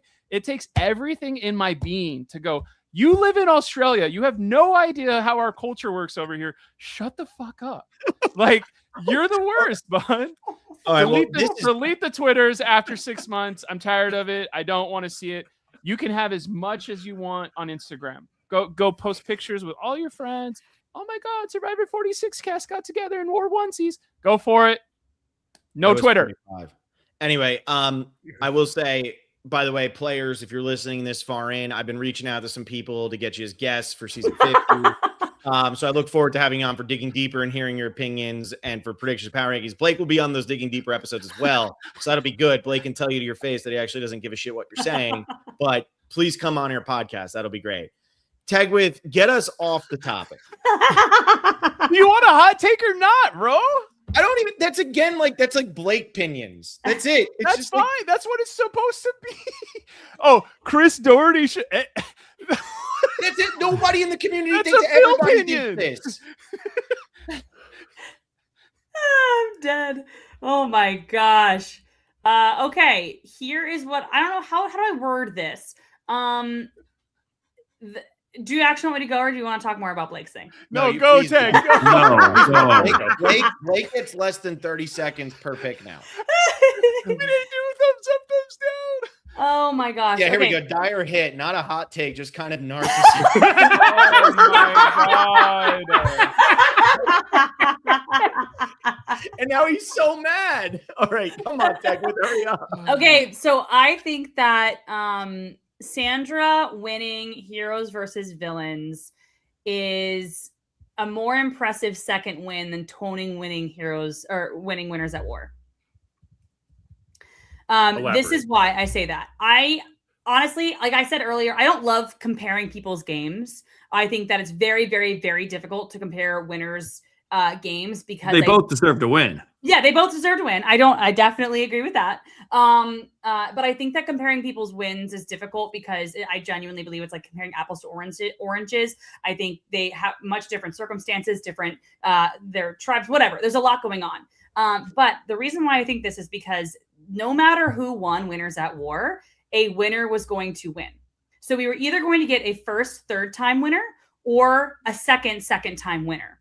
And so I think that having a winner win against other non-winners, now granted, Parvati was sitting next to a winner and then Russell. So that's probably a little bit easier than sitting next to a non-winner and somebody else other than Russell. I just think that is a little bit of an asterisk in my opinion. And now Tony plays a great game. And I think Tony is one of the best players ever. He's obviously on a Mount Rushmore, and I think Sandra's on Mount Rushmore as well. But I think that being able to win the game and make it to the end as a winner, playing against non-winners, I think is really something really impressive. And I think that when everyone was talking about Parvati not being a second-time winner, I kept bringing up like, if we're discrediting Parvati's win, I think that we also need to talk about Tony's because I think it's a little bit of a different situation. So yeah, that is my hot take. And again, Tony's win is very impressive. I'm not saying he didn't play a good game. He played a great game. But I just think a winner was going to win that season, right? Like, and I think that's something to think about. I like that part of it. I don't know if I agree, but I like that part that, like, yeah, we were guaranteed to get a repeat winner, whereas in Heroes vs. Villains, that wasn't the case. And where we've seen all-star seasons, people target previous winners. They don't want a second-time winner. I hear that part. I just think, like the threat levels of like Sandra in Heroes vs. Villains and Tony's threat level in Winners at War are just not even on the same level. I don't know. I don't know if I agree with that though, because I think that Tony completely bombed his last appearance. He did a bad job previously, and I think still that Tony though. I know, but Tony did a terrible job on Game Changers. And I think that I think that helped him win his game. Again, I'm not comparing their wins. Their wins, I think that's very difficult to do. But I just think it's very impressive for a winner to win against non-winners and less impressive for a winner to win against other winners. So I guess I am comparing their games. You are comparing their games. Yeah. Yeah, you think about with the comparison symbol. How do you feel? This is the more important question. How do you feel about the fact that Tony doesn't have Twitter and Sandra does? I love it. Well, Tony deleted his after 6 months, I believe. Yeah, so I don't know if technically that impacts this. It definitely does. It's the most important part of that. Insane. All right, there you go. That's a hot take. I mean, it's a hot take. It is definitely a hot take that I think a lot of people disagree with. I've gotten in actual arguments with people about this because again, Tony played an amazing game, and I'm not saying he didn't play a great game. I just think a winner was going to win. Okay, you're up, Will. Staying in Fiji is not that big of a deal. Period. Yeah. Agreed. Like, what, you want to go to Nicaragua or Philippines again, and we're gonna have the same journeys. We're past the locations, we're past the survival at this point. So many people are up in arms. Why are we staying in Fiji? Can we please go somewhere? They go somewhere else. They're not going back to Guatemala and going to the temples. We're not going back to Africa with the bush rings that protect you from lions and giraffes and hippo. Like, we're not there. We're not doing that. So staying in Fiji, it's a beautiful country, great people, great production crew, great workforce. You're not going to care if you go to, we're going to go to Tonga. We've never been to Tonga before. It's going to be a beach. There's going to be water. They're going to do the same challenges. They're going to have the same quests. They're going to build a sanctuary there. It's not a big deal. Get over it. Blake's thumb is immediately down. I'm going up. I don't think it matters at all. I actually agree, and I think one of the biggest examples of this is Koh Rong, actually, and Cambodia, because you look at the change in locations. We didn't get any water challenges that season. They just got a bunch of balancing challenges because they couldn't go in the water. They didn't scout it out enough, right? Like, And they didn't have time His to. production is they didn't have lazy. time to. And- Exactly. And it's like that was a new location and a new type of I think they went to Angkor Wat in Second Chance, and that was like a very legendary season with all returning players. Like, if you watch Koh Rong, is there anything even location based besides the medevacs? Like, not really. No. No, I think this is agree. also I a great agree with- take. Yeah. I think this is also a great take because I think the thing here, and this is something that I talked about with Dalton Ross, where he was like, yeah, I would prefer them to go to different locations, but Fiji's gorgeous. It's not affecting the game in such a negative way. And honestly, if they have to stay in one place, at least it's there. And so I don't I think that this is like the bottom thing on the list that they need to figure out. Like, I think that is the last thing that they necessarily need to change to really affect the game. I think it's a great hot take. Well, All right, my next one. I'm going with. I gotta stop you real quick. Some thought real quick. Hang on. Will's ready to gross boy. He did it to distract me. The thought process I have for staying in Fiji doesn't matter. I would agree with you if they had like 6 or 7 really cool reward challenges that they cycled through. But the fact that they have all of their home base, they have everything they could ever want. We don't need to go anywhere for stuff. How have they not built an infrastructure or a thought process for rewards besides here's a spot where it's covered and lit and mic'd up? Like, I get that's what the sanctuary is we don't have to do all that production work, but it is kind of like, can we have the underwater sub come in and do the underwater tour of this is the coral reef? But that's I know not a that problem with maybe Fiji. They have reefs in Fiji. They're gorgeous. That's a production is lazy hot take. You already said that. Staying in Has nothing Fiji to do- doesn't there's matter. plenty to do in Fiji. I would agree with you if they did something more interesting than the sanctuary. Yeah. Right, but that's not a Fiji problem. They could go to Vanuatu and build a sanctuary and not do any of the cool things they I'm do in saying- Vanuatu. There's plenty to do in Fiji. It's not a Fiji problem. That's the take. Fiji doesn't matter. It's what production does at the location that matters. I mean, we've seen them go to an arcade and eat hot dogs in Fiji before. We have. Yeah, like that's possible. They could build an arcade, maybe at the sanctuary. I love this. All right. Okay, Will, for my next pick, I'm taking Gross Boy. Oh wait, this isn't Hot Blake's. Oh no. Never mind. I'm gonna go with Live Tribals Rock. I know everyone's like, oh, we Not a can't hot take. hear, read, or see anything, or oh no. I like Live Tribals. They're fun. That's it. that is a hot take, John. People were so angry. Oh, people Once hate Live Live Rivals Rivals. got to the point of what it was an Edge of Extinction, people were just like done with this. Okay. Keep Why we your haven't butts seen 'em in a your while. seat. They're fun. Every Or, now and then. Yeah, every now and then. It can't be like, oh, we're getting up to do it just because we want to do it, which was Yeah. happening It too can't- often. It can't be performative. And I think that's the problem is the where we got with live tribal councils, that they were performative and not actually trying to Yeah. be live tribal councils. Dig them. All right, that was a That's quick great. one. We all That's great. Yeah. tag with you're up. Recruits are good. I agree with this so Yep. much. Yep. Yeah. I think there's a world. I will say I agreed with John's first take where it was like everybody has an equal understanding of a season, makes it a better season. That being said, I do think that there is something to having a diversity of opinion and not having like a bunch of game bots. And I'm not saying everybody is a game bot now, but I think that, having some actors in there and some of whatever else, like that is something that I think we need, because I think people are trying to play 5D chess, but at a certain point, it just goes back to being 2D. Like we it's like where we go all the way around and then all of a sudden we're just back to the beginning. And I think that we've seen some really people who play the game hard, who are recruits. And I think, everybody has the ability to play Survivor well. Maybe not everybody, but most people have the ability to play Survivor well because, most of the people who played Survivor up until a certain point, just knew the show, but maybe didn't know the game that well.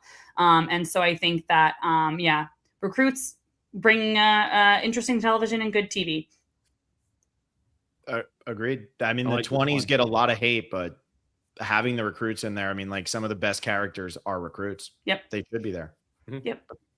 And I mean, we Super talked fan. about it, going back to Celebrating Survivor again. We talked about it this week when we were talking about the 20s. The 20s actually had less recruits than the 10s did, and some of the recruits in the 10s are some of the most prolific Survivor players of all time. Yep.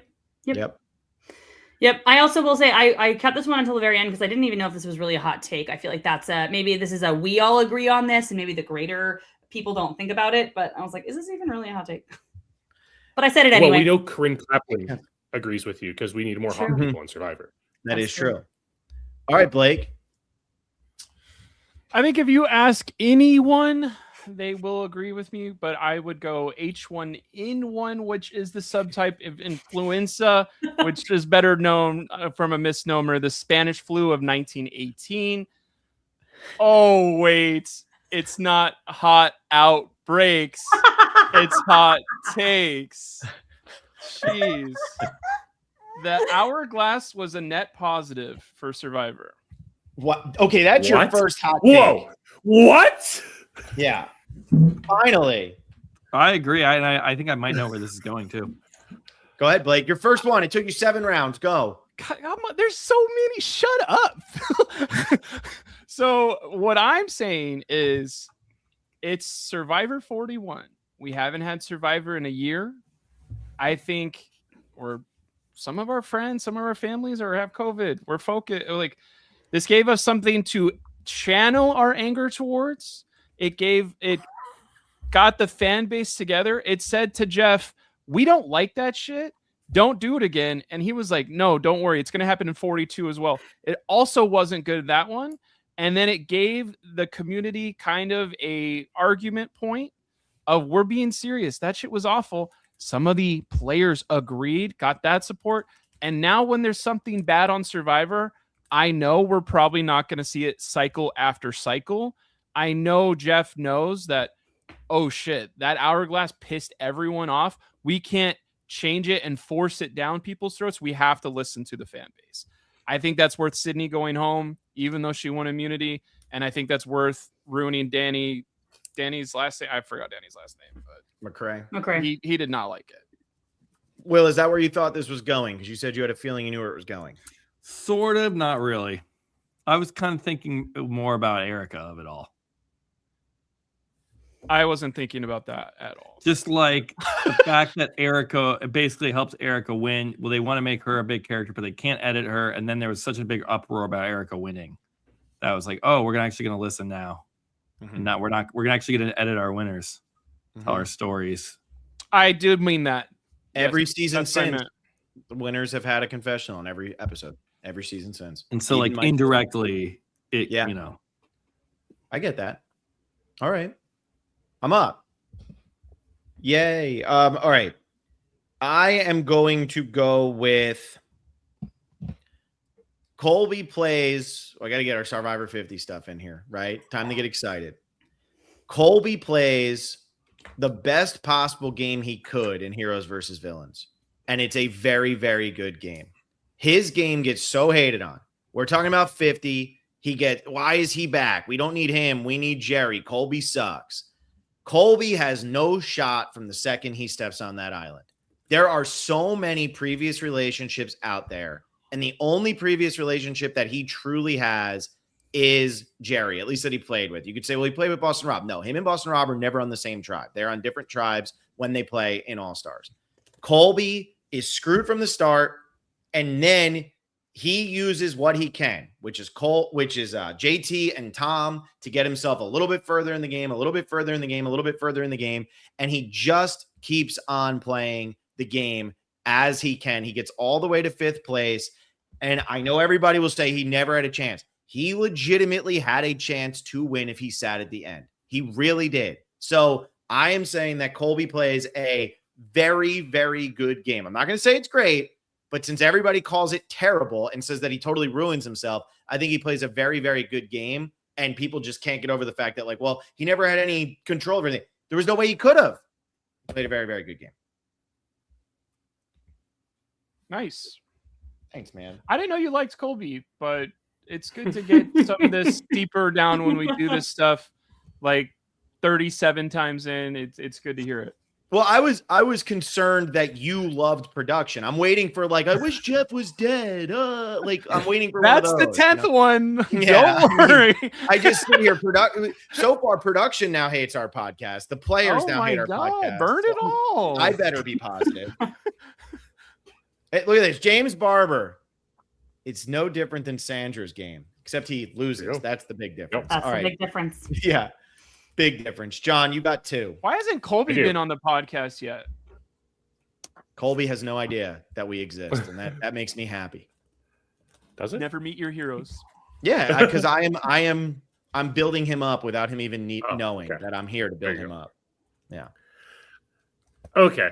I mentioned this when we talked about it on Celebrating Survivor last week, which I'm mentioning a lot, but the extra vote is the worst advantage they have ever created in Survivor. It is such a nothing advantage. It does nothing to change the game.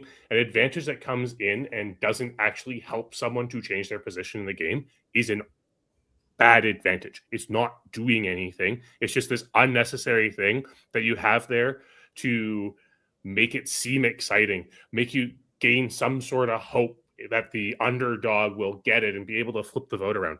It doesn't do that. It doesn't do that. It just makes the rich get richer. Yeah. I mean, you can only use it when it's what? Even numbers? Well, you're not going back and forth. You like the extra vote? I don't think it's like nothing, but I agree it's like not that big of a deal. Like the steal a vote is twice as powerful, maybe even like exponential. Maybe it's more than twice as powerful. Like I hear, like if you're gonna do an extra vote thing, then a steal a vote's probably. But I don't know. Steal a vote sometimes feels too heavy-handed. So I don't know. I don't hate the extra vote, but I don't hate the take. It's yeah. I'm behind it, John. You know I'm behind it because I talked I about know it you on Celebrating Survivor. So I know. as Blake would say, we're repeating ourselves from other episodes. So we'll have to stop. But Okay, well, I'm going to repeat ourselves from this. I'm going to repeat ourselves from this very episode. Actually, I'm going to harken back all the way to Will's first pick with this. Final Four fire making wouldn't be so reviled if the idol expired at 6. how am I putting this? So fire on Fire making 4. wouldn't be Force fire at 4. Force fire at yeah, obviously force fire at 4.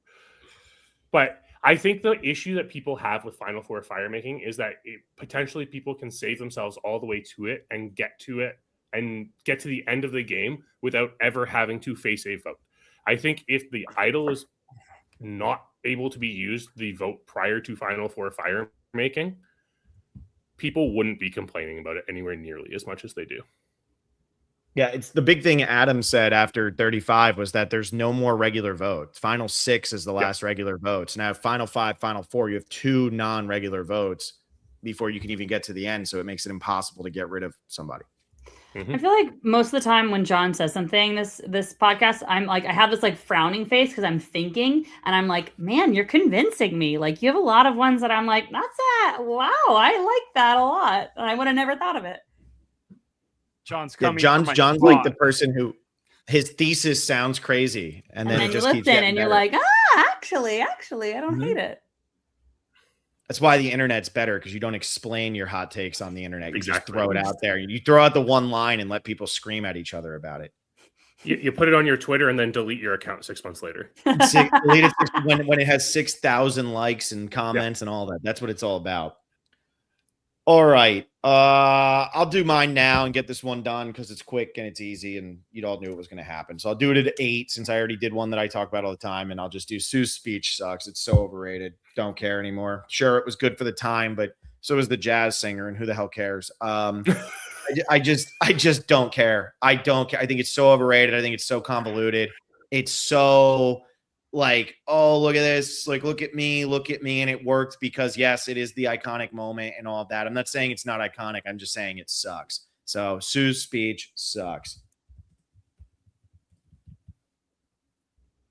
This is one of your hottest ones. I love it.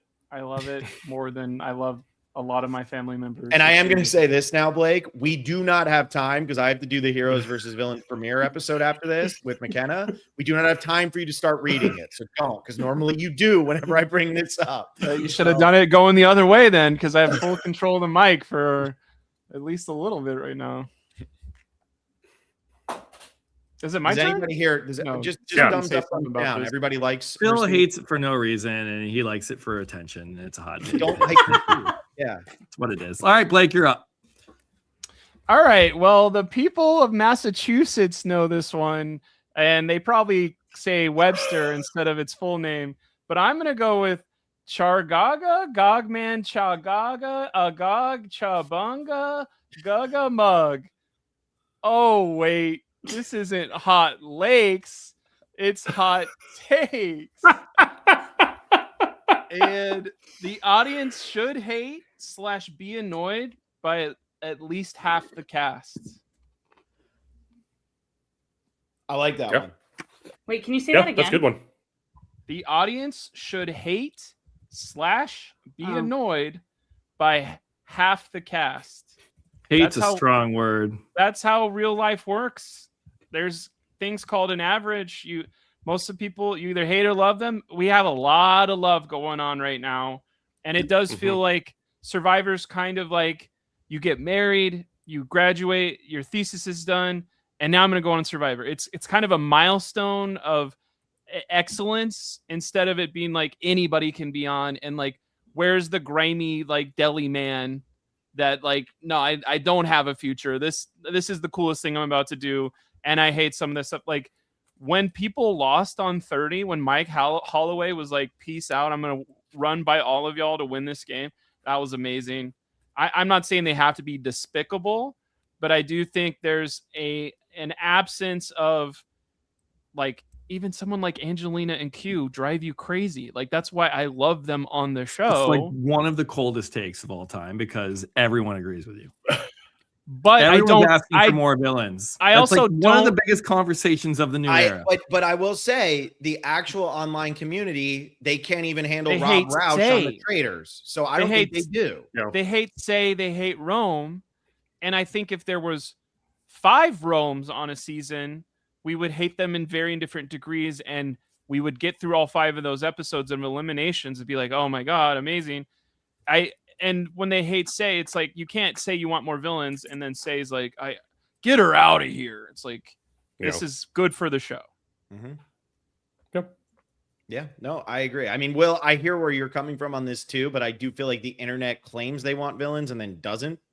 And I think people off the internet claim they want villains, and then they're So the ones who are Blake like likes showmances. Thinks showmances are a good. I'm thing. here for the bits, Dustin's obviously. lazy and thinks we should have more villains on the show. This I- guy, I- I'm going to burn myself, Blake. The Blake and St. Cliffo love story continues. I grew up in Webster, Yes. Massachusetts. I know that lake. Like, what are we doing? Amazing. I think like the big thing with Blake, what Blake's getting at though is, and why I kind of disagree with Yes, what you're saying. explain Will, it for me, please. is- God. because yeah, people are clamoring for villains, but they're clamoring for villains they love. They're not clamoring for villains they hate, Mhm. right? And the hate is really what can that difference between love and hate is really what drives reality TV. It drives all of our TV, right? When you're looking at even like scripted TV, you love rooting against bad people, and we really lack that in recent seasons. And we just kind of like clump onto the one person who's like a little more villainous now, but we don't hate them necessarily. It's like we almost are forced to hate them because it's the archetype. I'm just saying, I don't think it's as. It's just kind of. I think it's. Look at us all agreeing that with it. You know, that's Yeah. that's what I mean. Blake just does this for the attention. That's all. No, bits. I don't. Who cares? Yeah, if they Will. I land do or not? do speech for the bits. All right, Tegwith, you're up. I'm gonna go twists where people come back into the game after being voted out are good. Wow. There we Wow. go. Now that's a hot take. That's a hot take. Yeah. And I think that there's a caveat to this. So I think number one, I think that information is incredibly important. I think all of the players should know what the rules are of the game ahead of time. I say that, and yet I love the Outcast twist. But like, I do think that like, I know it's The crazy. hot take into itself, Tegwith. I know I like the Outcast twist. I know it's up, but I will say when I watched Pearl Islands, I watched it in 2018 or whatever it is. So like very, very removed from the actual time it happened. Whatever. But I think that number one, the rules need to be that people need to know that that's happening. Because I think you have to know that you're probably managing people that you might have to deal with later. And I think that's really important. And number two, I do not think that you should come in with 5 days left in the game. I think you come in at the merge, you come in right after the merge, and then that is it. There's no other one. Because I think Redemption Island is interesting. Like I said, I think the Outcast twist is incredibly interesting. I think Edge of Extinction is incredibly interesting. I think they're all really interesting and affect the game in a quite interesting way. And I like it. I just think that there are some times that they're done poorly. That's a hot one. It's a good explanation, though. That's the best part about hot takes, when you have that type of explanation, because that does make it make sense, but I feel like they mostly do it poorly. Yeah, no, I agree. They mostly do it poorly. But I think that there are some times where it's an interesting twist that I think people would manage. I think about like Ozzy potentially. I mean, purposely, granted, obviously that was after the merge, but Ozzy purposely getting voted out, I think it's incredibly interesting because he's such a challenge beast, and getting voted, like he knew that he would probably be able to win his way back in. I think that adds a level of interest, and maybe you purposely get voted out right before the merge because you know you can win your way back, and then you don't win your way back. Like I think that there are some interesting things that can be done here. So love it. Yep. Will, you got I think it's back. Oh wait, John's going. Sorry, John, I interrupted you. I think you're kind of correct, Tigwith, because I actually had that as on my list and didn't think anyone was going to take it. I think the problem is they've never done it correctly. I think the closest they've gotten to doing it correctly is the Outcast twist, except they fed them beforehand, and that was a mistake, right? They kind of learned from it, executed, and gave them purple fabric. What were they thinking? But also the fact that because like when you get to Edge of Extinction. When you get to Edge of Extinction and they do it twice, like that's the problem, right? When they do it with Redemption Island, they do it twice. They do it too far close to the end of the game. It's too much of a safety net. You do it once, I think it's totally fine. It gives, honestly, what it does is it gives more screen time to these pre-merge players who are just one and done otherwise. Like I think it's just a way of balancing their cast a little bit. I also think it's interesting because I think it kind of shows to the fans that a lot of the time, not every single time, but a lot of times, every person they cast on the show is an interesting character that if we knew more about, we would maybe root for them or love to hate them or hate to hate them or whatever else. And I think Reem is a great example where she has talked about if there was no Edge of Extinction, she would be probably, remembered as the first boot, but not remembered in the way that she is. And I think it's a great example of like a lot of people could be really great television. We just don't know who they are. Mm-hmm. Yeah. Casting's the most important. All right, Will, you got back to back. All right, I'm gonna go with season. The first 10 seasons are highly overrated due to nostalgia. They're not actually that good. Borneo is like probably the most overrated season of the show. It's pretty boring. Australian Outback, you have some big characters, but it's pretty boring. Africa's pretty boring. Marquesas, we start to mix it up. For the most part, it's kind of boring. Thailand's great. We get to Amazon, and no, Thailand sucks. Amazon and Pearl Islands are standouts. I have All Stars ranked higher, probably as my third favorite season of those. But like, I think people like to just say they like those seasons. They want to sound smart. They want to sound like OG fans. They want to sound cool. But that is not the best era of Survivor. I don't even think it's the second best era of Survivor, and it's highly people just being nostalgic about it. Do you ever think that it's not that people want to be cool? You're just a dweeb. Do you ever think it's that? Like, I'm just wondering. Like, I have 3 of these seasons in my top 10. I know I'm higher on Vanuatu than a lot of people. I will say though, Palau gets worse every time. Borneo gets worse every time. Australia gets worse every time. Thailand gets better every time because it's never as bad as you remember it being. All Stars is the biggest piece of shit of all time. It is probably, I think the one thing, I will say, I think it's the third best era of Survivor. Yeah, I think What- most people would say Out it's of 1 or 5, 2. that's pretty low. What's gonna be interesting about your counterpoint right there, Phil, is if you don't think 41 through 49 is gonna be worse every time you watch it, you got another thing coming, bud. Oh, guess what? That That's the shit's worst era of not gonna get Survivor. better. It's not close. It's not close. It's and you could, it's not close. I know that, but I do. There's part of me. I thought about this hot take, Will.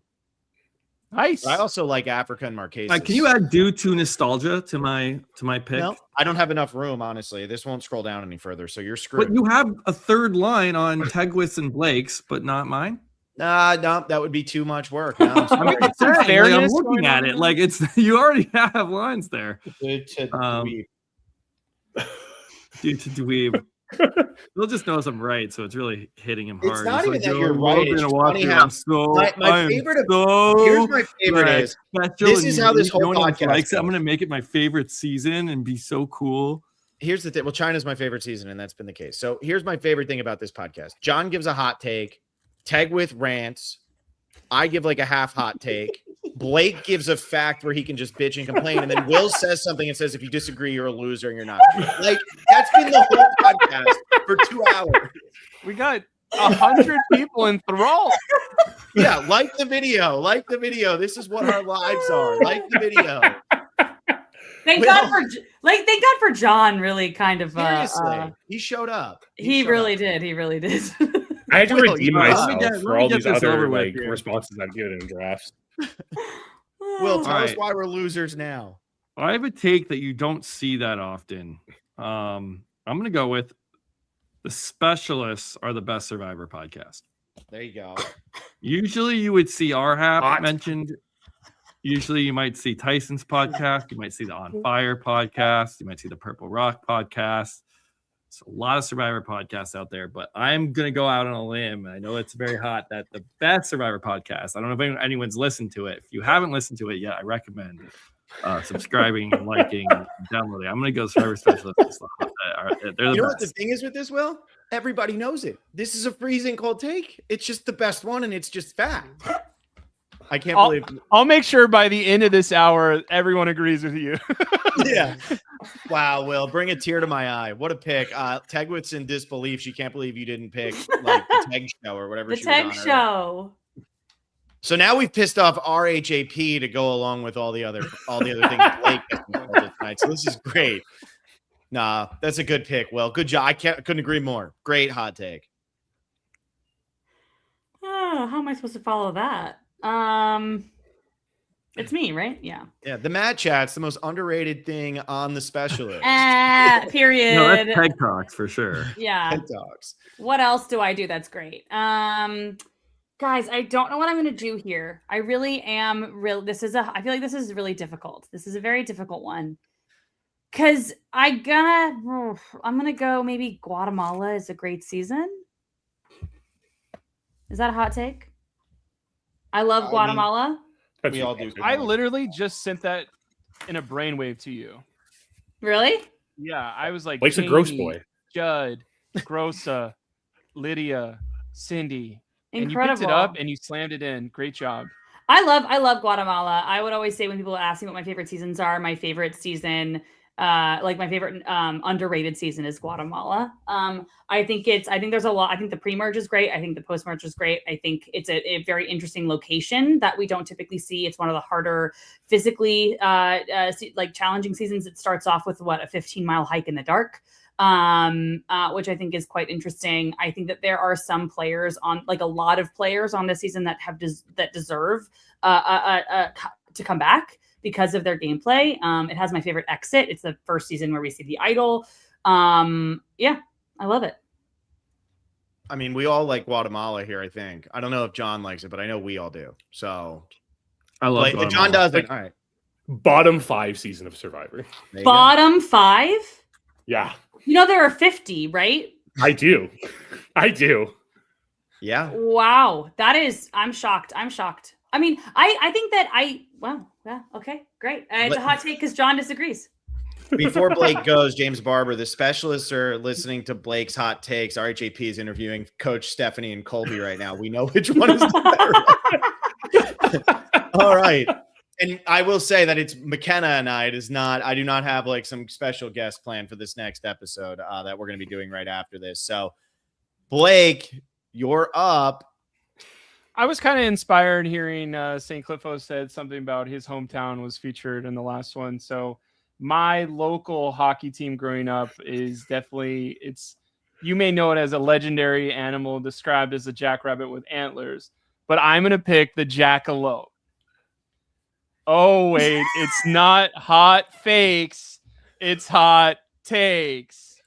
And I say the Outcast twist should have happened over and over again throughout Survivor history. I think it is my favorite twist. That is a one and doneer. I think it is a fantastic way to breed content. I think there's other.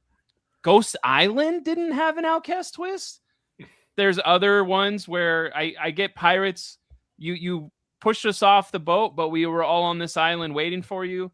I think there's maybe at least two more I'm missing. Maybe there's some Chinese thing we could do about like reincarnation. Here we're back as the Outcast tribe. That would have been sick.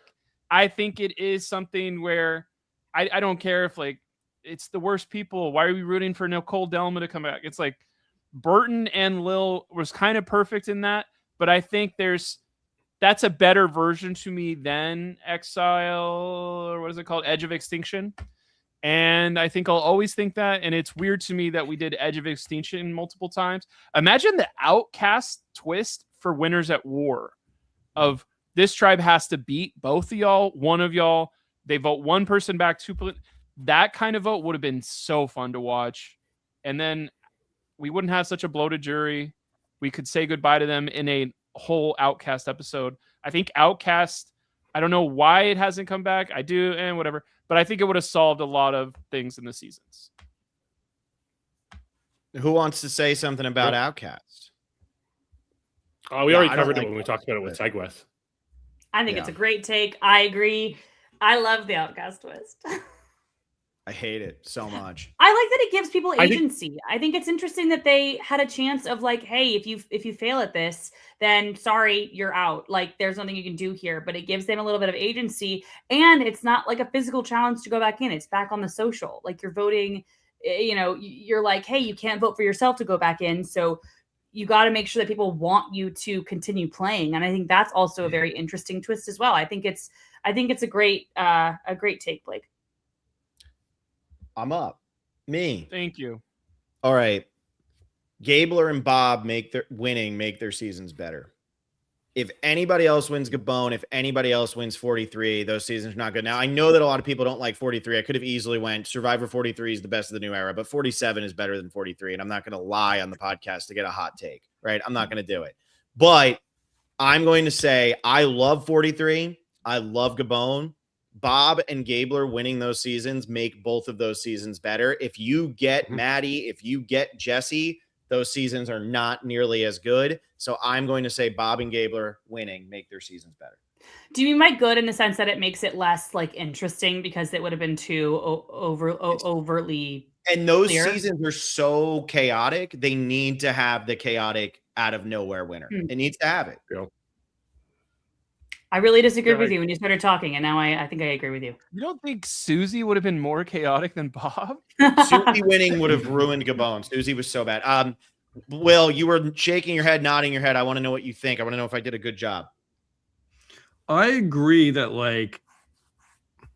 I agree more with Bob than I do Jesse. I think there's something very satisfying about Jesse winning, and I'm always the episode to episode person, and the finale is way better if Jesse doesn't make final three, because then you have the unpredictability of what the hell is going to happen. Cassidy, Owen, and Gabler, that's very intriguing. But I think holistically satisfying, I think 43 is a better story and a better season if Jesse is the winner. I see the take boring. And I like it. Yeah, I think it's too boring. I think you look back and say, oh my God, obvious winners at it. Yeah. Especially when he did he explained, here's the blind side, here's how it works. It's okay, so this guy's definitely winning, right? If he wins, it was I called that. I knew it was so obvious, but it's okay, well, you were all wrong because he actually didn't win. more interesting. And if you go back and rewatch those seasons, it's like when you go back and rewatch 43, it's like, oh my God, the Gabler edit is there the entire time. You just have to be watching. And it's so satisfying. Okay. John, your last two picks. My last 2 picks. Okay. Wu still loses Kagayan if he takes Cass to final 2. Period. I like this one. I think I don't know. This is a hot. I there's- think this is your weakest hot take. I think it's the coldest take. You I think have. I think it's cold, probably but I my agree with weakest it. amongst like super fans, but I think what it comes down to, I think the general public believes. I think the general public, when they watch Survivor, really votes for the good guy a lot.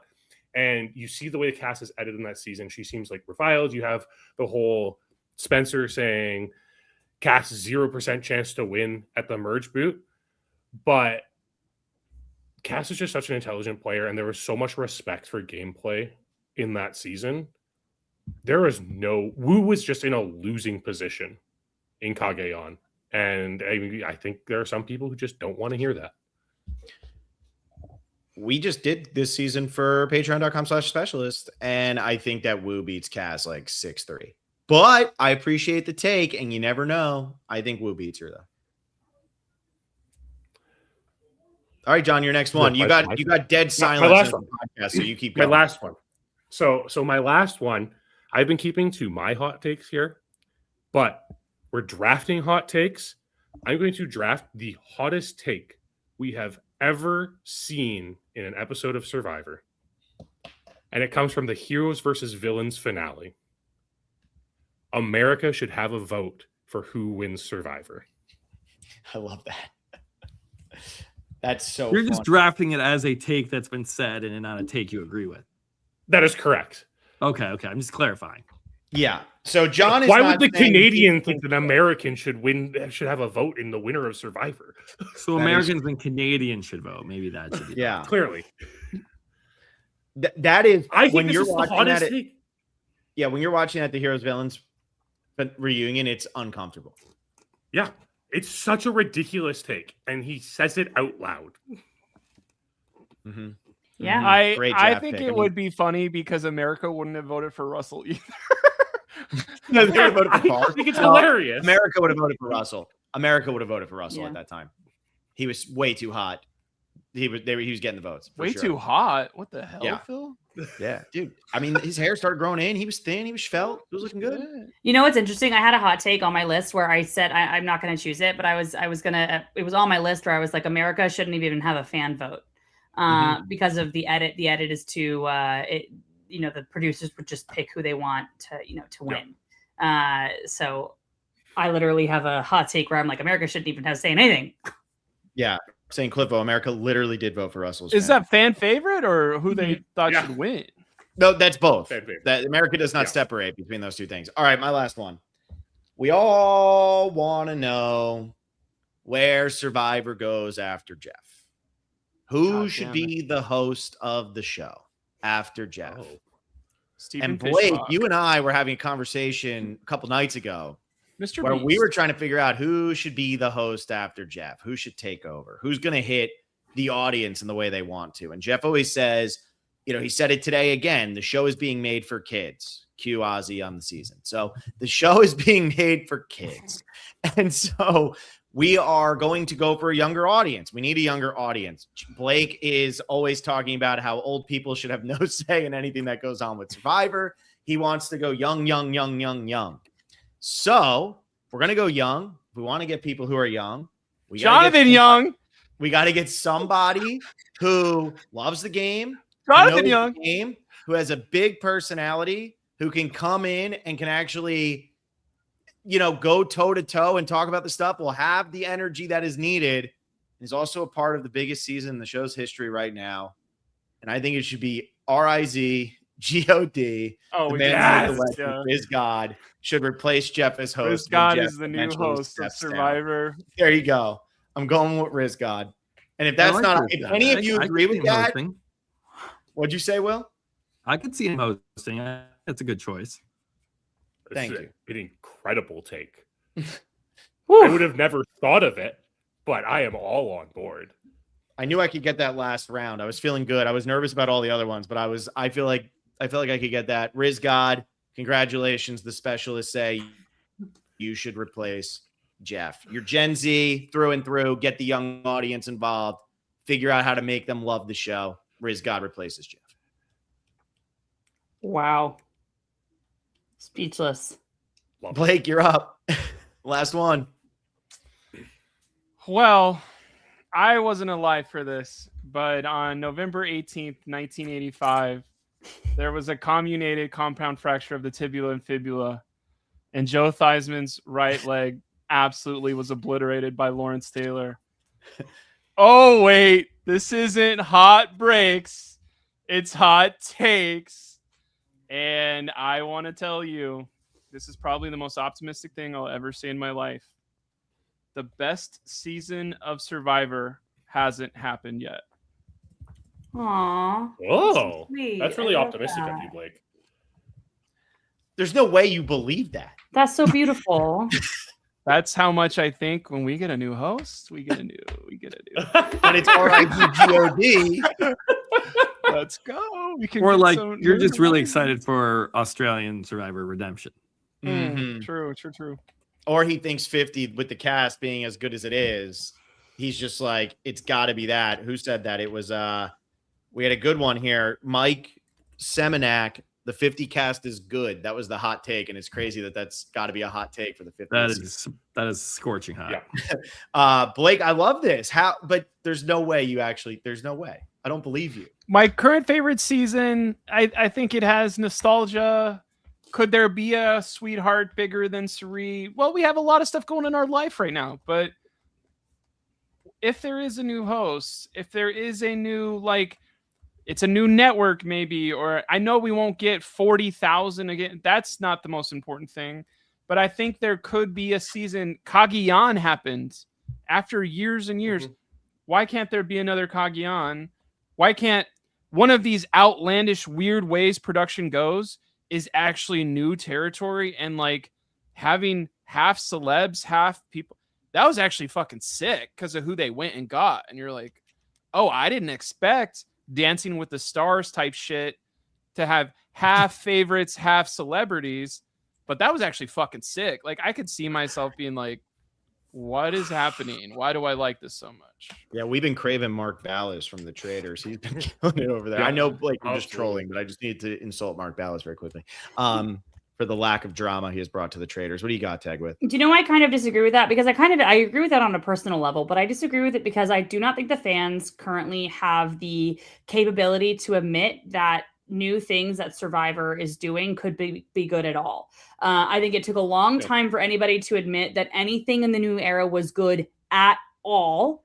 I think people still to this day think that Survivor is over and done and nothing can be it can't be saved. Like, it's like that you should see the negativity that fans have about this show because of really the new era. And I think one thing about Survivor is fans hate Survivor. Like, Survivor fans, nobody hates Survivor more than a Survivor fan. But I just like the way people respond to Survivor now.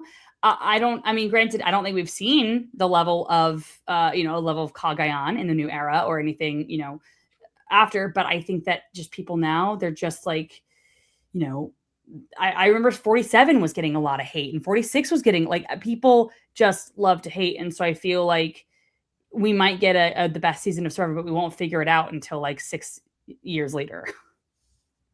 Yeah, I think that's fair. 43 is that for me. I think so many people hate that season for literally no reason. Like, just go back and watch it. Yeah. Good. All right. Who's Is up? that a Tag with. scorcher at the end? Does It's it just save it's the kind of draft? arrogant. It's like, I hope everybody dies. I hate everyone. Everybody sucks. I hope you all get really sick. I hope that your food is poisoned. The best is yet to come. Yeah. Aw. Like, start playing Sinatra. Let's go. All right, We'll Tag with. learn You're up. to love again. I actively dislike the finale is the worst episode of the season. Oh yeah. Ooh. What about Healers Triple. Hustlers? Except for that one, obviously, because it's so good. I think that the finale is the one that I love to go to a live show. because I don't necessarily care what's going on the TV screen. I think it's very rare that there is a good finale. I think most finales are boring. Even if the winner is shocking, I still think the finale is 90% bad, because I think it's a really, really long TV show with 5 people. Usually one vote out is 6 people, maybe. One vote out is boring. One vote out might be interesting. And then, I just think that it's 9 times out of 10 the worst episode of the season. Yeah. And now it's time to make fire. Exactly. Yeah, That's it feels the like it's thing, going right? through the motions a little bit. Yeah. Doesn't feel like real Survivor. I hate Yeah, going to everybody get a live event during the premiere because it's so important, but love it for the finale because I don't even care. It's like the Super Bowl. It's so much less about the game and it's more about like, we're here, Yep. we're doing it. This is Yep. great. It's like, oh, I And the watched dip. it. It's all about the Yeah. dips. It's all about It's all the about the dip. dips. That's it. Get a All right, fat Will. dip of that guac. You opened it up with Forced Final Four is good for the show. What are you closing with? I have something that's not that hot of a take, and I feel like I could get hotter, but it's something I don't think anyone ever talks about. So it's hot for that reason that like no one gives this any thought. I think the past votes tiebreaker is better than drawing rocks as a tiebreaker. I like that. And I don't know when else I'd bring this up. So it's a hot take, I guess. I think there's way more strategy. You can put votes on people on prior votes to increase their past vote. Drawing rocks is random. I think drawing rocks leads to big moments. There's more fanfare, but in terms of like gameplay and strategy, like it's more fun to play around a game that has past votes as its tiebreaker. I like that one. I never would have thought of that. I think a way we could make it hot is, at least if this had been true, there would have been at least 4 seasons that would have been very deterministic after a certain point, and we wouldn't think this way. But I think it would be a good way to, like, odd seasons are go to rocks, even seasons are votes. Why weren't we allowed to vote for that in 50? Hands Yeah. to the fans, Jeff, I thought. The interesting thing about this is clamoring about actually this increases the power of the immunity idol in a positive way, I think. Because then you're playing, then it's like, hey, we're tied, but I think I can get the tie, but I can play my idol to save myself. The votes No, don't beyond count. that, it's because the votes don't count for a future tie. Oh, yeah. It would also be, It's just more to play around. There's more intrigue. There's more games. Yeah. Like when you're picking randomly, it's like random draws are some of the worst parts of Survivor. It's like, let's get rid of the randomness. it also could be interesting with like the what's it called, shot in the dark, because you lose your vote. And so if you people who have strategically used their shot in the dark because they didn't want to vote, like Matt or whomever else, Jamie, was it Jamie also? That then would also affect a possibility of not being able to affect a tie down the line. And then Patrick J. Stahl says, then there could be an advantage that expunged past votes. Mr. Clean Magic Vote Eraser. There you go. That's maybe the highest Wait. take of all. There should be more advertising in Survivor. This was fun. I'm curious what people's hot takes. Leave your hot takes in the comments. This was a good time. McKenna and I are going to be doing the Slay Everyone, Trust No One right after this. I don't care what time I make McKenna stay up till. We're having a good time. We're partying. Tomorrow night, Will and I doing Traders, and then afterwards recapping or talking about the finale of Survivor South Pacific.